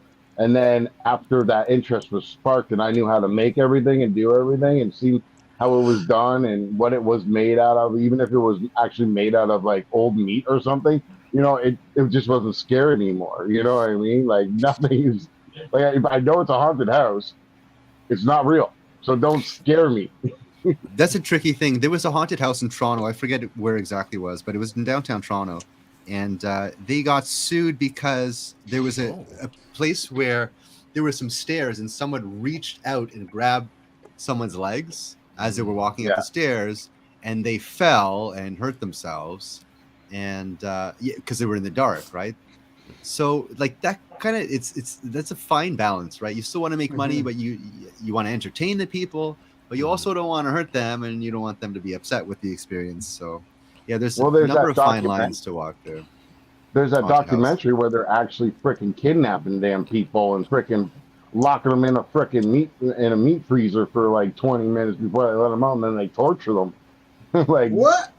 Yeah, there's like this documentary about they sign legal waivers and everything before they can do it, and it's like, what the fuck was the title of this documentary the Texas Chainsaw Massacre? Because I don't think that was a documentary. I know what it says at the beginning, but they're not allowed to physically hurt you, but you know, it's just the fact that you're tied up and they're like dumping water on you, hot or cold, and coming up to you with knives and screaming and yelling at you, you know, like just total weirdness in my eyes. Like to me, it wasn't even really horror. It was more like this is like a light torture session, and like these people were paying to do this, and I'm like, you're paying to do this? Yeah. Have some asshole screaming and spitting in your face, making you cry? Like, what the hell's wrong with you people? You really need to check the settings on your Pornhub and the BDSM stuff. I mean, you really got to look into that. Goodbye to our monetization. Don't. It's either on Tubi or on actual Prime. But there's two of them. There's two of these documentaries about this scare house thing that they're doing.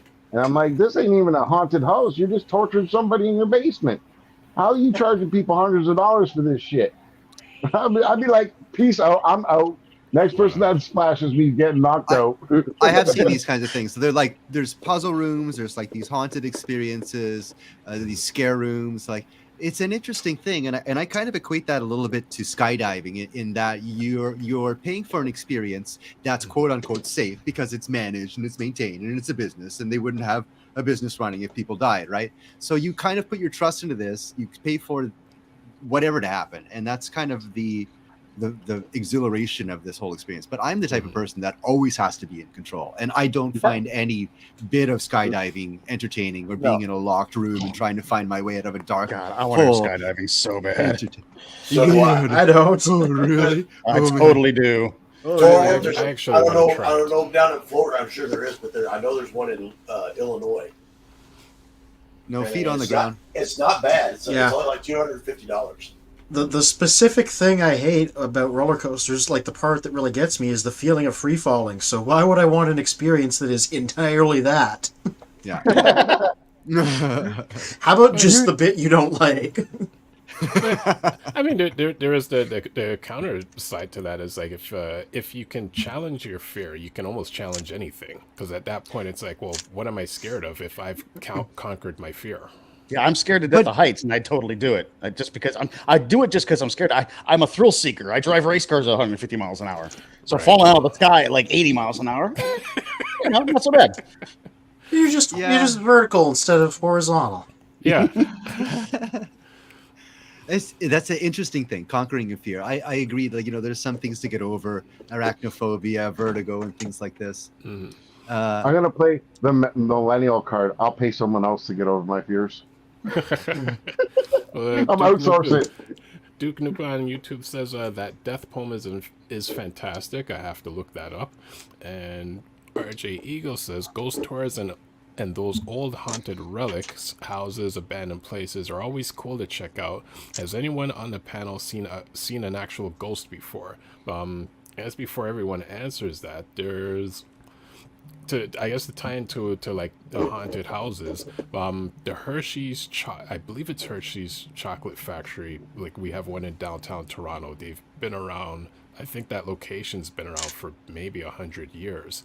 On Halloween, they have like a little mini haunted house that like they do kind of like for children, and I guess some of the staff members just dress up as like like ghouls and ghosts, and you just kind of like it's a 2-minute walkthrough. But what's really cool is they give out a ton of chocolate and factory and candies, and you basically have to reach there like early, because the lineup goes up the street and around the building. Like and like they just give you a ton of candy, but it's a cool experience, especially for little children, because they don't make it too scary for them. Oh, cool. Is that the Hershey Center? No, it's the not the Hershey Center, Mississauga. It's the actual where they actually make the chocolates and candies. So this is down around Queen and Dufferin area in Toronto. I see. Oh, that's cool. Mm-hmm. So the RJ Eagles question: has anyone actually seen a ghost? I have not. But I'm gonna say this experience that someone else I saw. 2 people I've known that were unrelated. They both told me a similar story on separate occasions. So they saw an orb above them and moving, and it was like glowing, and the smoke or whatever luminescence was like flowing into itself. It was like an apparition of some kind, and it was interesting that 2 different. I'm a skeptic, very skeptical type of person. I have to see it and understand it, and like I said, I have to be in control of everything. So, it was interesting that these 2 different people told me the very similar experience. So there definitely is something out there. Oh, and another thing, I'm sorry to take the floor so much, is when I was in grade 9 or 10, this girl in my class, Melanie Langille, she brought in this picture she took at camp or at this cottage her parents were considering buying. So she took a picture of the stairs up to one of the cabins, and when she developed the photo, there was an apparition, a man holding onto the railing, but the bottom half wasn't there. The man wasn't there when she took the picture, and she showed this in the front of the class. She's like, I don't believe in ghosts, and this picture doesn't change my mind whatsoever. But she showed it and presented it, and we all got to talk about it and discuss it in kind of an open manner, like what could it be, nobody fully came to the conclusion as to what it was, but there definitely is something out there.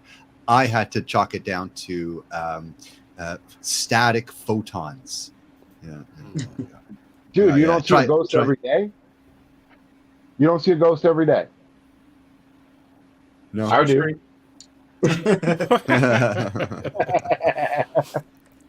Yeah, I have. It's less frightening and more like sort of wistful, but very shortly after my senior cat there, Snook, passed, we may have been visited by his ghost. Again, I'm a skeptic, but like if I were to think that would have been the good evidence of it. There's a filter on Snapchat. You take photos and it converts them into like anime photos. Like you take a photo of yourself, look like an anime person. We took photos of our cat Pepperoni as an anime cat, and during a bunch of them, a second cat kept appearing in the photos every time it was processed through the anime filter. Oh, like wow. Not just like 1 or 2 times, but like over and over again, like changing positions, and then at one point stepping in front of her. So Jess was like, I think that's the ghost of I think that's Mr. Snook there. Like I said, I'm a skeptic, but if I was ever gonna, that's the strongest evidence I ever ran into. That's pretty recent. Yeah. If friend of mine that I grew up with, unfortunately, was murdered in Oklahoma in 2017. I have dreams about him all the time, and it never really occurred to me because, you know, I mean, the whole trauma thing is it's on my mind and blah blah blah. But until a friend of mine on Xbox said, "Well, you know, kind of like you know, the whole Doctor Strange thing, dream walking, he could be in another dimension, you know, and letting you know that he's okay." So that's about as close as I've ever came. Do you Jason? Let me ask: if you ever this is when you're dreaming, you think of him. He doesn't come to you during the day at all, ever, or not as a ghost? No, I guess not. So I'll get into it. Maybe so not ghost, but I did see a UFO when I was younger, and I'm quite certain of what I saw. When I was walking home from school, something in the back of my head, and it was my own voice, told me to look up to the left. And I didn't. And I continued to walk, and this same voice told me to look up again. And it was a UFO just kind of floating there. And it took off. A couple of fighter jets came and chased it afterwards, which kind of confirmed what the experience was. And so later there was some research into like this communicating ESP type of thing. And maybe I'm getting a little bit, what do you call it, pseudoscience, but like there's the idea that we could communicate with ourselves through time into the past, and that kind of, we have maybe a receptor in the back of our brain. And the way they did, and I'm getting really scientific now, is that they did research on people who can predict things.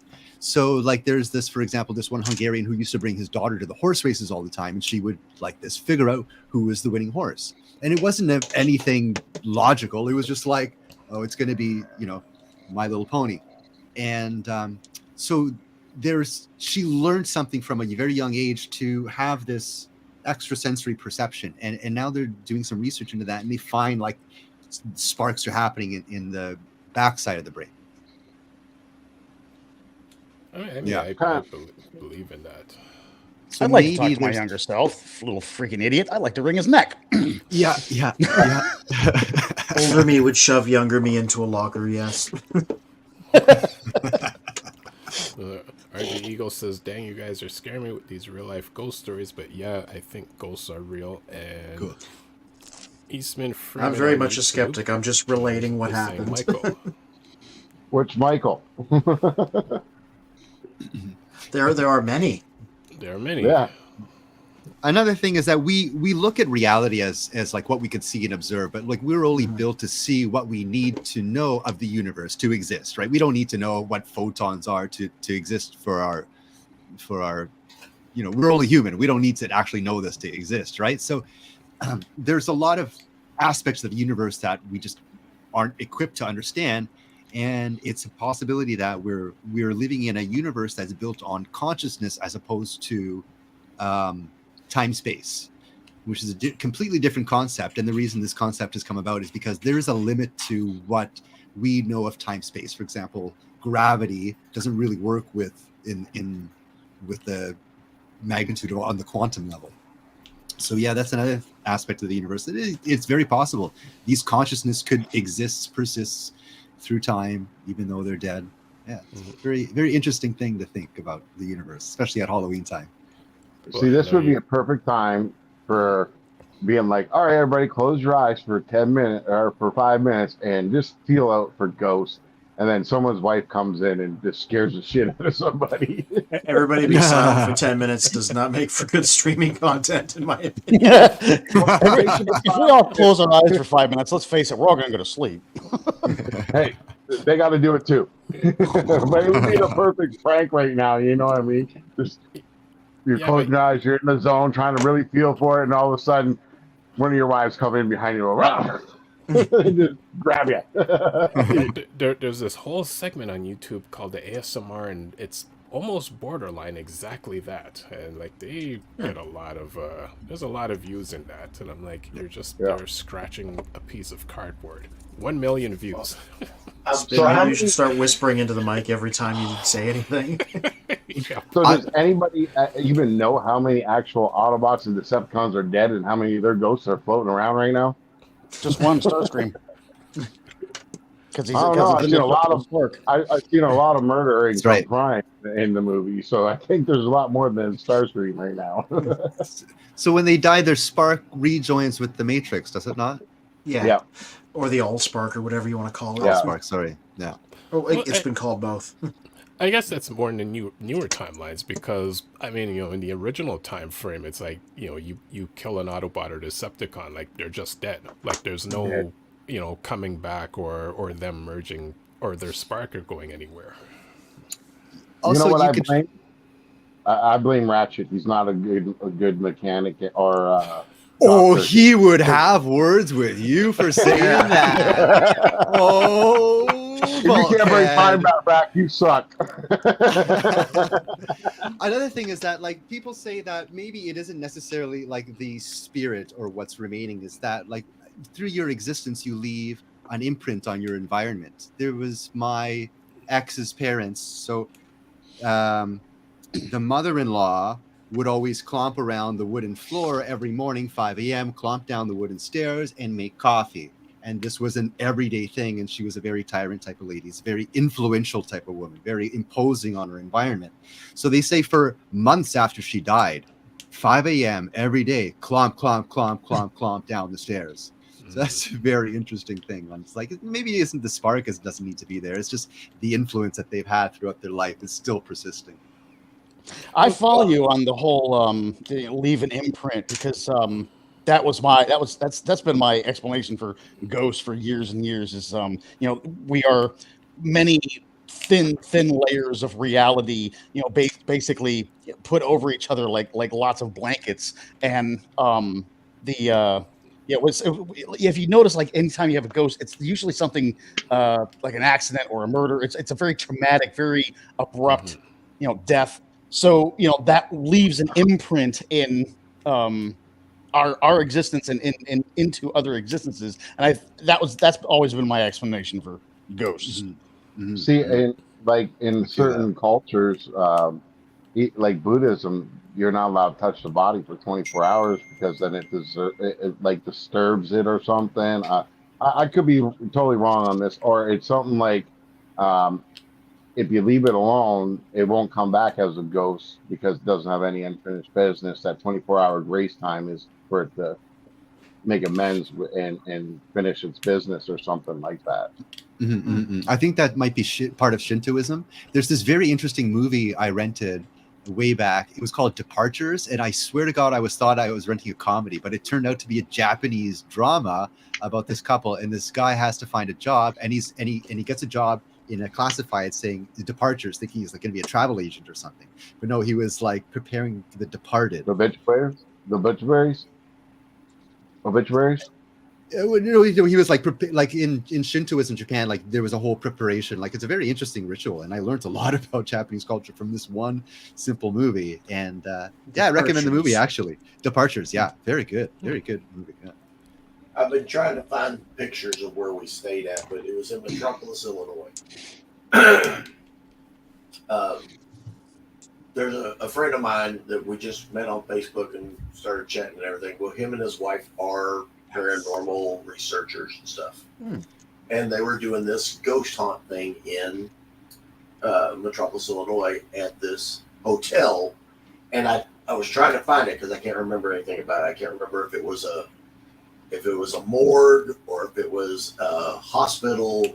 I know that it had a crematorium in the basement because that's where they were doing their thing at. That's where they were at all their equipment and everything set up. Well, we actually got a room at the hotel that night for us to stay there. And nothing happened for us. I know it was neat seeing all their equipment and everything, and got to put on this sensory deprivation helmet and everything where you can't hear anything but white noise, you can't see anything, and you're supposed to look around and tell everybody else can hear you, but you can't even hear your own self other than, you know, the own echo in your own head. And you just tell them what you see. Well, I didn't know what I was supposed to be looking for, you know, and the helmet had lights and shit and everything on it, and whenever I took it off, I handed it to the next person, and they're sitting there And they put it on, and I went, wait a minute. I said, do the lights not change colors? And they're like, no, why? Did you see colors? And I was like, yeah, but I thought it was just the lights on the helmet changing colors. I saw a lot of colors. And the girl goes, oh, I see a lot of colors, especially on the floor. And I was like, yeah, there's like a big pit right here that's outlined with it. Crazy. But that night, when we went to, after it was all done, it was like 2 o'clock in the morning, we went to our hotel and stayed there. The next morning, we got up, and I was getting coffee, and I was talking to the old lady that ran the place, and she only had 1 foot. Then she had a prosthetic leg and walked with a cane. And she was getting the coffee and everything out. We're having snacks and drinking coffee, and I said, so how many people are staying here? She said, none. I said, do what? She said, there's nobody here but me and my husband. And I said, was he up and down the stairs all night? Because our room was right underneath the only stairwell that went to the 2nd floor. I said, was he up and down the stairwell? Was there a water leak or something last night? And she goes, my husband's in a wheelchair. We can't even go to the 2nd floor. We have to call my daughter and her husband in if there's anything wrong upstairs. So Crazy. We heard people going up and down the stairs all night. But like nothing happened in our room per se. But yeah, we heard the traveling going up and down the stairs that night. So that was kind of interesting. Cool. Yeah, that was really cool. Wow. So when I was in the Air Force, I went to Hawaii, and we were there for like about 2 or 3 weeks, and we stayed on Ford Island. Well, that's in the middle of Pearl Harbor, and like if anybody ever been to Honolulu, Hawaii, it's super crazy and everything. As soon as you cross this bridge and got onto this little island, it was like surreal. And we walked into this, there used to be the old hospital, and they built onto it, and they made it into like a hotel. When you walked into the old hospital part of it, you could just feel like your hair stand up on your arms and stuff. Wow. And it was like completely different than the new hospital. And it was like, what happened there? Like, what happened? They used to talk about there was like a ghost that come up and down the hallway and everything. They would never go into the new part of the hospital, but it was just so eerie and quiet and calm around that whole island. And then when you drove over the bridge, and it was just like all the noise and everything, it's almost like somebody put a curtain right there. But that was like just always intrigued me. It's funny how everything that's scary has to do with like either the church or a sane asylum or a hospital or a hotel. It's all this stuff like this. You know what really scares me? Kids are us. Going in there hearing all that babies screaming and yelling. That's Babies scary. Yeah, that's it. Babies are us. Like, damn, man. I'll go into a abandoned hospital, no problem. You tell me to go into that store, I'm like, hell no. That's funny. So if it kids in there, if it wasn't for Babies R Us, Toys R Us wouldn't be alive today in Canada. Oh, I know. It's the only reason why they make this. It's the only way they make money. They don't actually really make money on the toys. So that's an interesting thing. Imagine if Babies R Us goes under. Number one, where are the new parents going to go? They can't. Because look, my grandfather told me one thing: if you want to make money in this world, you got to cater to the very young, which are babies and kids under 5, or the very old. Because guess what? Parents will always have. The key word is have to spend money on these kids. Okay, there's no ifs, ands, or buts about it. Okay, if the kid needs it, the parents do their best to do it, and they have to buy it, right? And for old people, they're so bored, and they got money in the bank because they learn how to save, they learn how to do stuff. But they'll just buy anything. That's why those home shopping networks still exist all over, and they're still using them. You know, unfortunately, yeah. HSN still a thing? Yeah. Wow. Like there's one in like it's an old Detroit channel, and basically at late at night, like 3 o'clock in the morning, all of a sudden it comes on. Oh, we got this nice set for you right here, folks. There's like 1,000 knives in here. We're going to give it to you for $699. And it comes with this knife with a deer on it. And you can give that to your favorite hunter in the family and all that. That just like preys on how you lose your you let your guard down when you get tired at night, and you see these on TV, and it's like, well, all I have to do is call and make 3 easy payments. It is easy payments, isn't it? Yeah, and then they got the stuff next right after the knives. It's like, oh, we got some kryptonite right here for you folks from the planet Krypton. This is a 30,000 carat kryptonite diamond. We're gonna throw in some earrings. You know, it's just that dude every time. It's like, whoa, what's going on here? You went from swords to some fake rock thing, and that you're making it out to be in carats now. Meanwhile, it's a piece of glass. It's literally a piece of glass. I remember way back when what was it? The Titanic movie came out, and the same company came on like a year later. Oh, we got the what is it? The heart, you know, the Heart of the Ocean. Heart of the Ocean. Right. This is worth $3,000, but today, folks, it's $9.99 in 3 equal payments, and you can have it today at your door within a week. It's like, no way. I can't believe the amount of people that fell. I remember, because I'm a Titanic historian, I was before the movie came out. I can't believe how many people fell for buying the Heart of the Ocean. They weren't even buying it as a replica, you know, just because they saw it in the movie. No, man, these people thought this thing was for real. For years, I watched people buy it and say, I've got the Heart of the Ocean. And no, you don't. Shut up. Okay, but I feel the same way about Harry Potter wands. I'm like, every convention I go to, you still selling Harry Potter wands?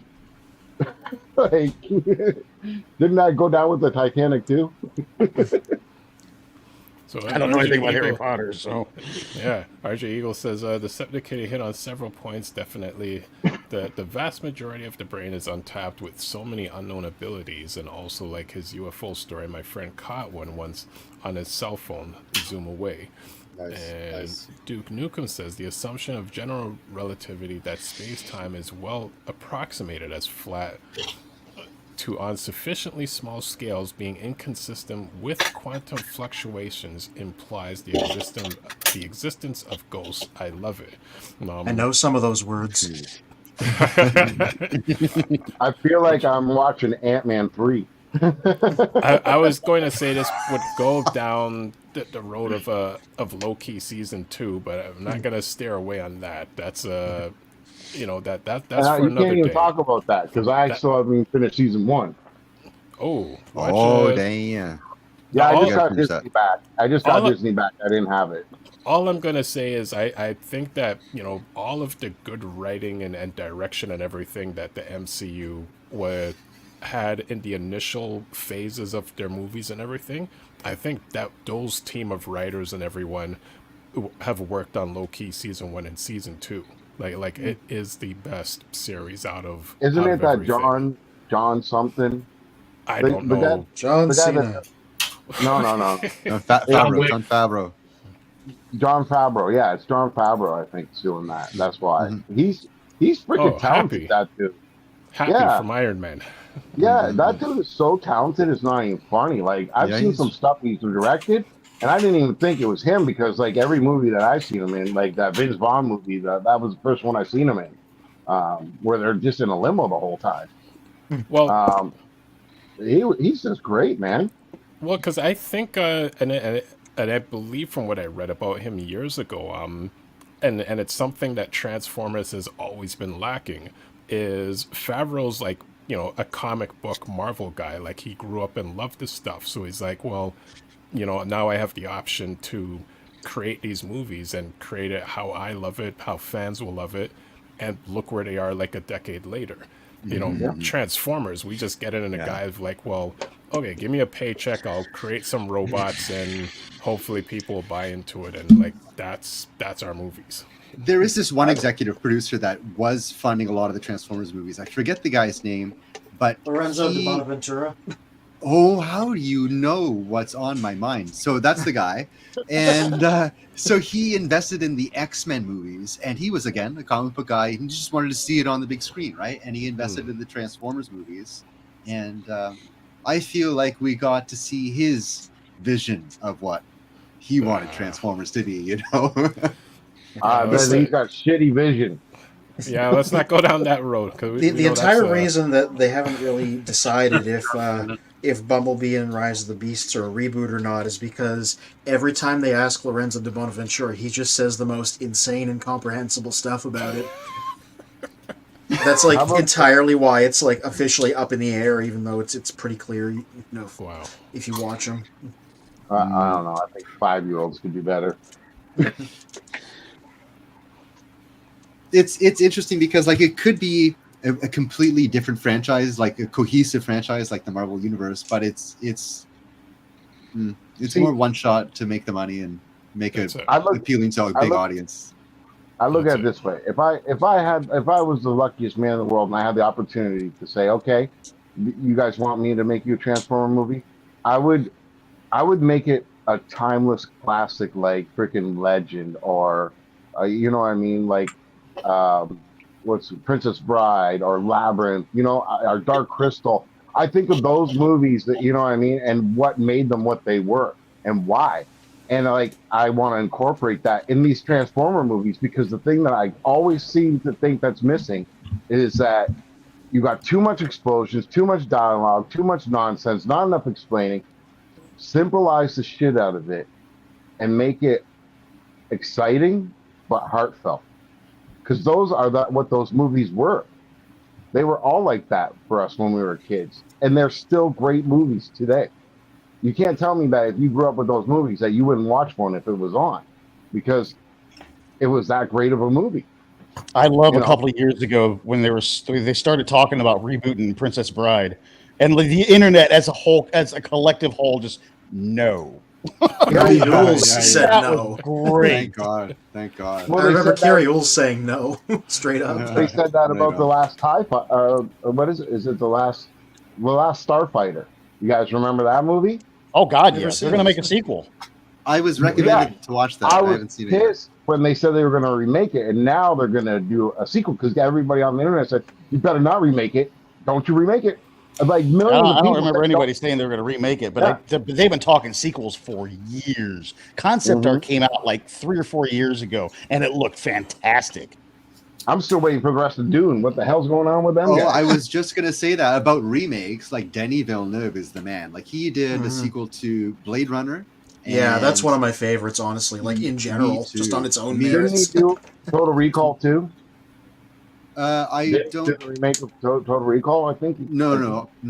Was it Denis Villeneuve? I don't think so. He did Arrival, I think, as well. Oh yeah, excellent movie. Excellent movie, very out of the box, like next, very out there type of thing. So yeah, he's definitely.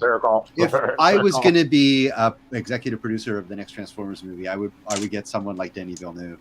Yeah. He could handle the scale of it well, because he's very good at depicting like larger than life stuff, big spaceships and big cities and things. So I think he could handle Transformers pretty well. Yeah, you've just made me like I didn't have a dream director, but now it's him just now. Okay, you awesome. guys, thank you. You're on my team now. You know, I love all that stuff too, but you know, I like I said about going back to basics and simple stuff. I would honestly, you know, I hate to say it, but I would want Tim Burton on the team. Okay, I'm sorry I would. Yeah, and good. I want the guy that I forget his name, but he did Pam's Labyrinth. Guillermo del Toro. Yeah, okay, awesome, amazing. I want them two to collaborate. Well, he did Pacific Rim, right? That was amazing. The first Pacific Rim was incredible. And it was a lot of fun. That was a fun movie. Could you imagine that was Transformers? Yeah, true. The third one sucked. Well, Guillermo he didn't have anything to do with it. Yeah, he didn't have anything to do with the second. I liked the second one, but I seem to be in the minority there. I didn't think it was on par with the first one, but I thought it was really fun anyway. It was fun. It was fun, but I didn't realize when I watched it, I was expecting like a Del Toro sequel. So I'm like, okay, it's coming. Okay, it's going to happen. Okay, credits are rolling. It was fun, I guess. So Stephen Box says Pam Labyrinth is awesome. And Kayla says, I could make a Transformers movie featuring Blur. And that's an interesting character to feature. Why would you... give us more details as to why you would make Blur the feature, because he is kind of an overlooked character. Yeah, kind of. You're like the Flash. I should Blur never make saves a the universe Transformers movie. by turning back time like Superman, running around Cybertron, turning it backwards. I mean, if you wanted to do a multiverse story, it's a very direct rip-off to use him, but it would get the job done. This is Right? true. If you're gonna do a spin-off of Transformers, you do Junk, Planet Junk, and the Junkions. That's what you do. Why would you go anywhere else, man? Those characters were so cool and underrated. Like, they didn't even really make that big of a splash in season 3 and 4, right? But come on, man, they were partiers and barbarians and Vikings all in one, man. Like, come on, do those guys. Give me a Planet Junk Transformers. Not afraid to jam out to Weird Al? I'm down. That's right. Mm-hmm. That's right. Yeah. That's right. And then Kayla says he's funny and fast, which Yeah. yep, good qualities. He was in animated. Would And- you still let him be voiced by John Machida, though? Well, yeah, like Deceptikitty said, when they brought Blur back for Transformers Animated, they did just get John Machida to come back to play him. So like nobody else can do that, so we got to get the same guy. So he has reprised the role recently. Well, relatively recently. Animated was a long time ago. But No, this century. I was asking whoever said that about I couldn't. It's on my phone. It's too small to read. I'm sorry. It's not like you're not important enough for me to remember your name. And thank you for watching. But yes, I was subscribe, asking like them. Would you still have John Machida come back and do their voice? Mm-hmm. Well, funny enough, on the Hasbro Pulse channel, I think it was either last year or the year before, they were doing just like these little funny snippets of like jazz singing, like sitting with a guitar, singing like one of the theme songs from the movie, and what is it, the Sharktacon, the Sharktacon kind of auditioning for the role as a Sharktacon, and it's action, and he's like like going this and that, but then after it's just like Nas like, well, what is my influence behind this role, and he's like a Shakespeare thespian, and but funny enough, there's a scene where I believe Blur is involved, and they did bring back John for that, and that's only like in the last 2-3 years. That's okay. So I'm sorry, the jazz playing a guitar reference. Mm-hmm. Is that having anything to do with Scatman Crothers? Because the story is Scatman Crothers used to bring in a guitar to the recording studio and he used to jam out like between sessions there. So I wonder. Amazing. I love that. Did you guys? You guys are all over TFCon, so I'd imagine you did. I'm already seeing posters for the LA one, and they're talking about it being a G1 reunion. Like, how excited you guys are for that? Who do you think they're going to get for that? Actually, I'm not excited at all for it because they're not going to do it for Toronto. They're going to do it there for the whole freaking year. They better do it for Toronto too. If they come up with a big enough of the original voice cast of who's left, I would totally fly out to LA to go to that. Just to meet the ones I haven't gotten to meet. Some of us don't have passports, so yeah, it's a little hard. Which I think they should stop now. Like literally, we used to use our birth certificates and our driver's licenses to pass in the States. We are not going into a third world country, and we are not leaving the continent. We should not have to use a damn passport. Okay, I'm a Canadian, but I will admit, like, we are harboring terrorists in this country. And since 9/11, like, I understand I'm brown and I've been stopped several times and being questioned on my ethnicity. I'm Canadian, for God's sakes. But I understand the reason for security. Like, we do live in quote unquote first world, and let's keep it this way. Yeah, get your passport. I've had my personal issues with being stopped and stuff, but Professor D and myself, when we were working in music, we wrote political hip hop music. Interestingly enough, right after 9/11 occurred, the media is saying how like the borders are like super secure and it's like, everything's just like you can't cross and everything. I think it's probably maybe 2 or 3 months after, that was one of the easiest times that we left Toronto to go into the States. It was so easy. It basically felt like just, show up at the border, just walk through, like just wave hi and that's it. Don't even show ID.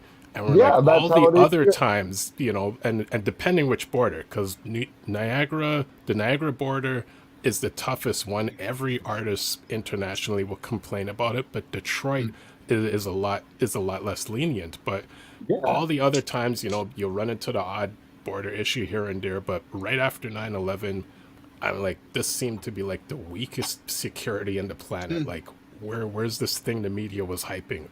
Right. Okay, so before all this, we used to go over the bridge, and they called it Mexican Town because on Mondays you could use your Canadian money and you wouldn't have to transfer it over and pay the same prices as American, but with Canadian money. So we'd go almost every Monday, and we got so used to seeing the same guards over and over again that they were just like, all right, guys, have fun eating your tacos. All right, guys, have fun eating your tacos. Every time, and like all of a sudden, we're going, and this is just right after like 9/11, and they're like, oh, you guys got your birth certificates, and this wasn't even like, this is before the passport thing, and like we were so used to going over, we didn't bring our birth certificates, we didn't bring nothing, The only person that had their driver's license on them at the time was the driver. So like they're like, oh, we can't let you go. And then after that, like a month later, oh, you need a passport to cross, and we're like, well, I guess we ain't eating tacos no more. Yeah, maybe you were playing the long game. I have gotten across in the past few years without a passport. Like, me and my friend drove across, and it was just kind of an impromptu thing. We didn't have a passport. We just went in with our driver's license. So like occasionally you can get away with it, and it's really at the discretion of the border patrol people. It is. Which, funny enough, the Detroit border guys laugh at the Niagara guys. Like, they just say, we don't know what they do over there. Actually, sorry, the other way around. The Niagara guys make fun of the Detroit Windsor border. Oh, really? Yeah. Oh, yeah. It's almost 10 o'clock, and we're slowly going to start wrapping up. Steven says Junkion movie would be like doing shrooms, acid, weed, booze, etc. all at once. Which I have to allude to it. Yodorowski. If there were a Junkion movie now, I think half of them would be speaking memes and all sorts of like TikTok references. Well, that's exactly what a modern Junkion would do. Yep. Wow, RJ that's Eagle. so true. Yep. Things I think. One Junkion just has the TikTok voice as the dialogue. That's it. I think the movie called Nightbird the Ninja Assassin would be pretty dope. That would be cool. And yeah, Mike, I saw that pic of Jazz grooving in a jazz club audience. Pretty awesome. So actually, so slowly before we wrap up, there is going to be a guest on November, I believe it's 12th or 13th. Let me just double check. Whichever one the Sunday is. Whichever one the Sunday is. Oops, well, that's going backwards. So that is on the 12th. He has a YouTube channel called Transformer4777, and he actually does a lot of stop animation videos, and he checked out some of our channels, some of our videos. So then after, when I checked out his videos, I'm like, you seem cool, like you should roll through one week. So he's going to be here on November 12th. Has anybody talked to that toy guy? Because he said he would come on. I talked to him a while ago, but I mean, at a certain level, he's been busy with like a lot of shows and travel and everything. So when he does have the moment, like, we'll lock it down, and he'll be a future guest on the show. Awesome. I guess we're not going to get to see Professor D's mask. Mm-hmm. Yeah. Well, I've got a few reveals that were picked up this week. Oh, what'd you get? Oh, yes. Quick reveals before we actually, a couple comments. Solhana, Jana, this was a terrific fun episode for Halloween. My first prize mask goes to Jazzlock, but everyone was good. Miss Professor D, and Professor D, who's still listening, says, sorry I couldn't make it on, but great show tonight, guys. Thank you. So yes, I missed minutes. So yeah, quick what everyone got in the mail this week. Okay, so G2 dead end. He's been hard to find. Oh yeah, he certainly has. There's a million of them at my Walmart. Also, Sideswipe. The elusive Sideswipe. I will be getting the Toy Hacks sticker set for him. To change him into Vaporwave. Yeah. And then two more from Ross. Picked up another shadow strip. Nice. The price? I didn't catch the price there. $7.99.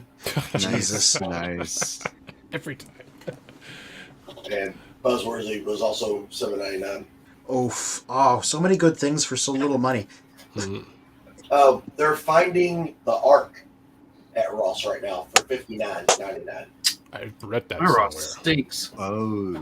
So what is that? I don't know Canadian conversions. That's like the price of a leader class transformer. Like Yeah, that's like $75. Yeah, I'll take one. If you yeah, buy for one, that I'll price. take one. I'll I'll take one for that price. I've been scoping mine out, but yeah, there's been quite a few of them. Well, you know that you got some buyers right here if you can get it. So, How do Charlie, they do that? You haven't been around for a while. Yeah, what have you gotten in the mail recently? Well, I got the Bad Cube bugs. I Nice. didn't want to shell out all the money for the Fans Choice ones. Oh, Cool. nice. Nice. Look really good. They're pretty nice, actually. And then I went and bought the Rose RC. Okay, right on. Oh, It's nice. the KO version because the my official Nice. one, I bought the aftermarket chest and it started breaking. So I found out that one had like multiple pieces for the chest. And Freak, you'll love this because I'm a Magic player. There's a series that has the Transformers on, and I opened up a couple of packs last week, and I got Ratchet twice. Love it. I love it. I'm gonna send him to freaking a tech school so he can not let any more Autobots die.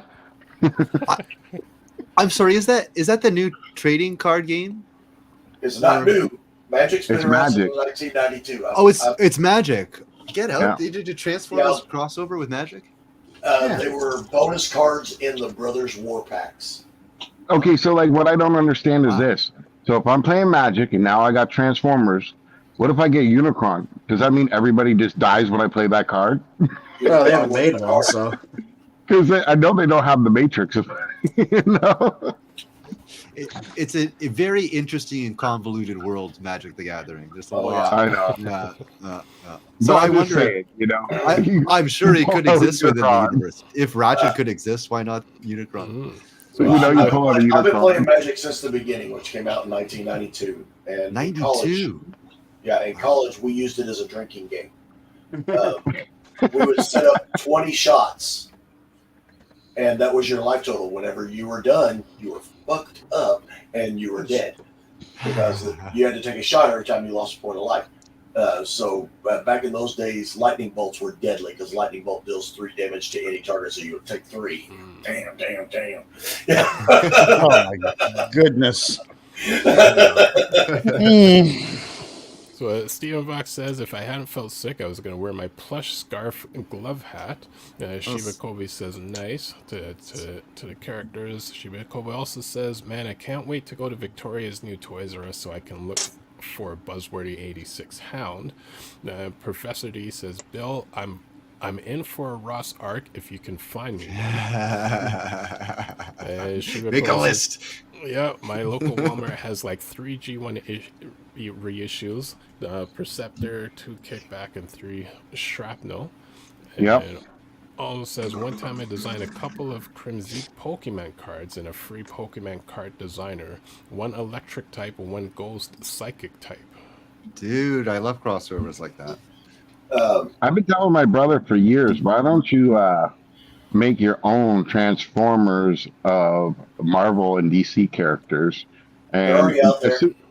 yeah, I know, but as soon as I said that, that's like a week later, that's when I started seeing them all coming out, and I'm like, They were what? listening. I'm like, God damn it. You said it a little too loudly. Yep. So Mr. Fair or Courage, what do you have coming out this week? Well, I mean, I'm going to bob this so it's like I'm talking. Well, you see, I just finished my photo shoot. Another very frightening thing to consider this Halloween is the specter of rising action figure prices and rising cost of living to go along with it. So, in the spirit of that, I decided to take a look at Authentics Optimus Primal, which is part of the little $8 Canadian budget Transformers line. I just turned the light off so the quality looks like crap now. Who I found to be a surprisingly good figure, especially for like $8. So I just finished taking his photos and giving him a full write-up. I think the thing that I said somewhere in the introduction is people have been accusing Hasbro of cheaping out since the 90s. I've heard it like my whole life. So here's what it looks like when they actually do cheap out, and it turns out it's not really that bad. It's actually pretty good. So more on that tomorrow. Sweet. Cool. Yeah. I'm Plus very the fact interested that in they these did budget toys. Yeah. Plus the fact that they did Optimus Primal and amongst their like assortment of like G1 guys was itself pretty notable. Yeah. Nice. Is that the Reflector box set, Crimsy? Yes. Aha, yes. I like the one better from the Megatron. Nice. A couple more comments. Stephen Bach says, didn't get anything new last week, but got the fun money flowing again as of today. Probably pick up the most recent Void Arrivals and RID 2015 Sideswipe. Shiba Kobe says, Crimzeek was the first Pokemon. Changed my mind. I'll toss Pokemon cards into the Children of Primus page. I mean, there's an argument there. Small monster that says his own name. Mm-hmm. And Stephen Bach says Stuart Seeger worked on some Seeger cards, on some DC cards. And Duke Nukem says I picked up Authentics Primal for $3.99 US. Is that like what he normally costs down there? Because I don't know conversion, or is that like a special deal? Well, funny thing is that I always think of conversions like whatever it is American, just double it, and that's a Canadian price. Yeah, I'm saying that sounded about right. Yeah.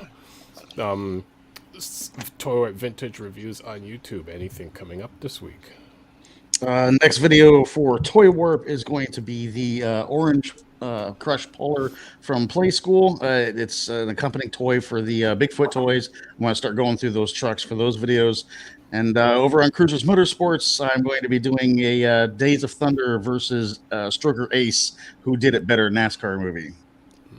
Okay. Cool. And, you know, and shout out to like all the other members who aren't here. They're like, you can find links for all of us, and you know, in the description. Is sometimes people are working, family events and everything, so they can't always come through, but they are in the description if you need to find anyone like TFJOHNNY, like Calvin,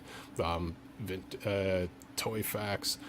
Stephen Bach says, speaking of cheaping out, not always being the worst is Earth Warrior, Thrash versus Deluxe Thrash. And Duke Nukem says he was on sale. It's normally $5.99. All right, so $2 more equals the Canadian price point. Over to Freakenstein. What do you have coming up this week before we wrap up? Well, I did have some stuff, but I already did the videos and opened them up. I got Soundwave and Jetfire New Age, and I'll tell you this right now. This is probably the best Jetfire I've ever had in my life. Wow. Okay, I got probably about, I think it's 9 different Jetfires now, maybe 10. And this will be like my 11th. But this Jetfire is just amazing. One of the best I've ever seen. And I also got the Soundwave. That's great. And I did a review on this guy a couple days ago too. Optimus Primal 106 Studio Series, but it was supposed to come with Jazz, and they shipped it separately. I don't know why, but they shipped it separately, and like they dropped this one off, but they didn't drop off the Jazz, so that's coming tomorrow. So I'll be doing Jazz probably tomorrow. But yeah, I don't have much coming in because I have still a lot of combiners that I want to start doing now. I'm going to start doing a thing next week with all the Optimus Primes that I have on hand. I'm going to do a prime time hour on live. So that's about it for this week that I'm going to be doing. Rock on. Cool. Awesome Jetfire. That Jetfire does look great. Yeah, it's so sick, dude. I wish I would have shown it earlier so I could have transformed it. But man, this got like Well, Like, come on, man. It's bring so him back clean. next week. Bring him back next week. Yeah. They're doing He a is KO so clean. upsize of that as well. Well, that's what I keep on saying in my videos. If New Age would still make these, but also make the actual masterpiece size, I would buy them too. I don't even care. I would buy them too. I'd buy them both. And like they do have that light of prime, which is masterpiece style and size, which is awesome. The new one, I don't know if the old one does this, but the new one has the box chest style Optimus Prime and the sleek, the slender ab Optimus Prime, and both like all in one. So I think that's pretty cool. So you can have them looking like the G1, or you can have them looking like a newer, like a masterpiece style of Optimus Prime, more cartoon accurate. So you get the toy and the actual accurate one. So I'm thinking about buying that, but I'm not pulling the trigger just yet. Okay. Cool. You're talking about the Magic Square Light of Freedom or Light of... No, it's New Ages. I know that's New Ages, but it definitely just came out. I've seen it on pre-order, and I'm like, I already got them. But now this is like the 2.0 version, and he's got like this box, old school G1 toy look, but then it all folds and looks more cartoon accurate as well. So you get two modes for the robot. I'll look for the link where I seen it, and I'll send it to you guys. Cool. Well, on that note, as we wrap up our Halloween episode, let's say thank you everyone that's come through once again. Thank you to all our subscribers as usual, everyone in the comments. And if you're watching right now, like it. If you're watching later, like it, share it with your friends. And again, we'll have Transformers 4777 on November 12th, and I guess that's it. Thank you everyone, and to all are one.